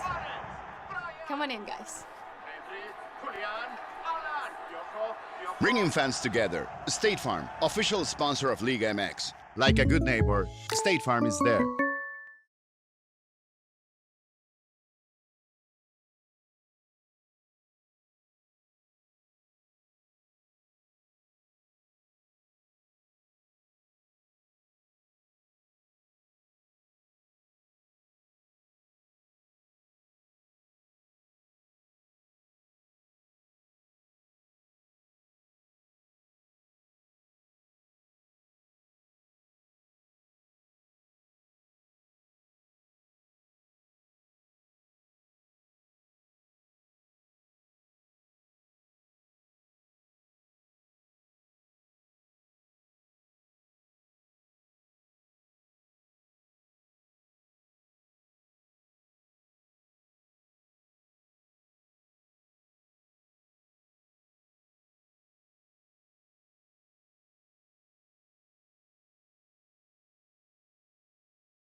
Hello and welcome in, folks, to our postgame interview presented by Sports.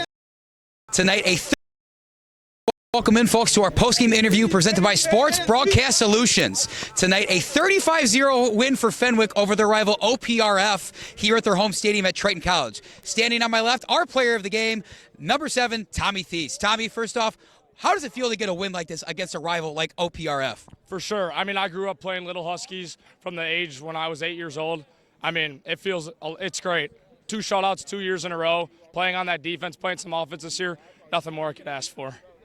Yeah, and you alluded to it already. You're playing 2 ways on this team, contributing. Great player right here, man. This is a great player right here. Couldn't even get the words out of my mouth before somebody else agreed, but playing both ways, offense and defense, you know, not only just you, but your brother Jake as well. What does that do for you and this team where you're able to be out there and kind of feel the pulse of this team on both ends? Yeah, you have to step up. You have to be a leader on both sides of the ball, picking up your teammates. You have to know a lot of stuff. You got to be in the playbook. You got to be watching film. Those little things, they help a lot, and Jake and I make sure every week that we know our keys and we're not thinking, we're just playing. Yeah, I think a big reason for your guys' better output so far this season is better quarterback play, too. I think Jamin looked really solid out there. How would you assess his performance and what he can do for the offense? Yeah, Jamin's a complete baller. Every week he shows up ready to go. He's a guy who's in at 6 a.m., leaves at 8 p.m. He's an everyday guy, and he's a brother to me. I mean, I've been playing with Jamin since 4th grade, and we have that bond, and I can't wait for the next game. Coach Battaglia has been coaching you this program for 6 years now. What sort of things does he say in the locker room during these games to keep you guys focused to go out there and finish the job? Yeah, I mean, one thing he stresses is 0-0. Next play, we can't be complacent. That was one thing that we were too much this week was complacency, and we got to just show up every day ready to work, high energy, and we got to win the day. We got to get better every day, and we can't be satisfied with anything. We got to be ready for the next day always. Lastly, Tommy, to punctuate this game, fumble recovery, ran it all the way back to the house, broke a couple tackles, like that stiff arm. Just be honest with us. How great does that feel? Yeah, I mean, it felt great. I was a little gassed after, but that's thanks to a great speed program through Core 1 and Honors Grove. They helped me keep my speed in the season, and I was ready to take it to the house when the opportunity came. Tommy, great interview, great game as always. We'll take care. We'll be seeing you soon. That's going to do it for us tonight in Sports Broadcast Solutions, folks. Stay tuned. We're going to have more Illinois high school football this year. But for now, from Triton College, we're signing off. Take care, guys.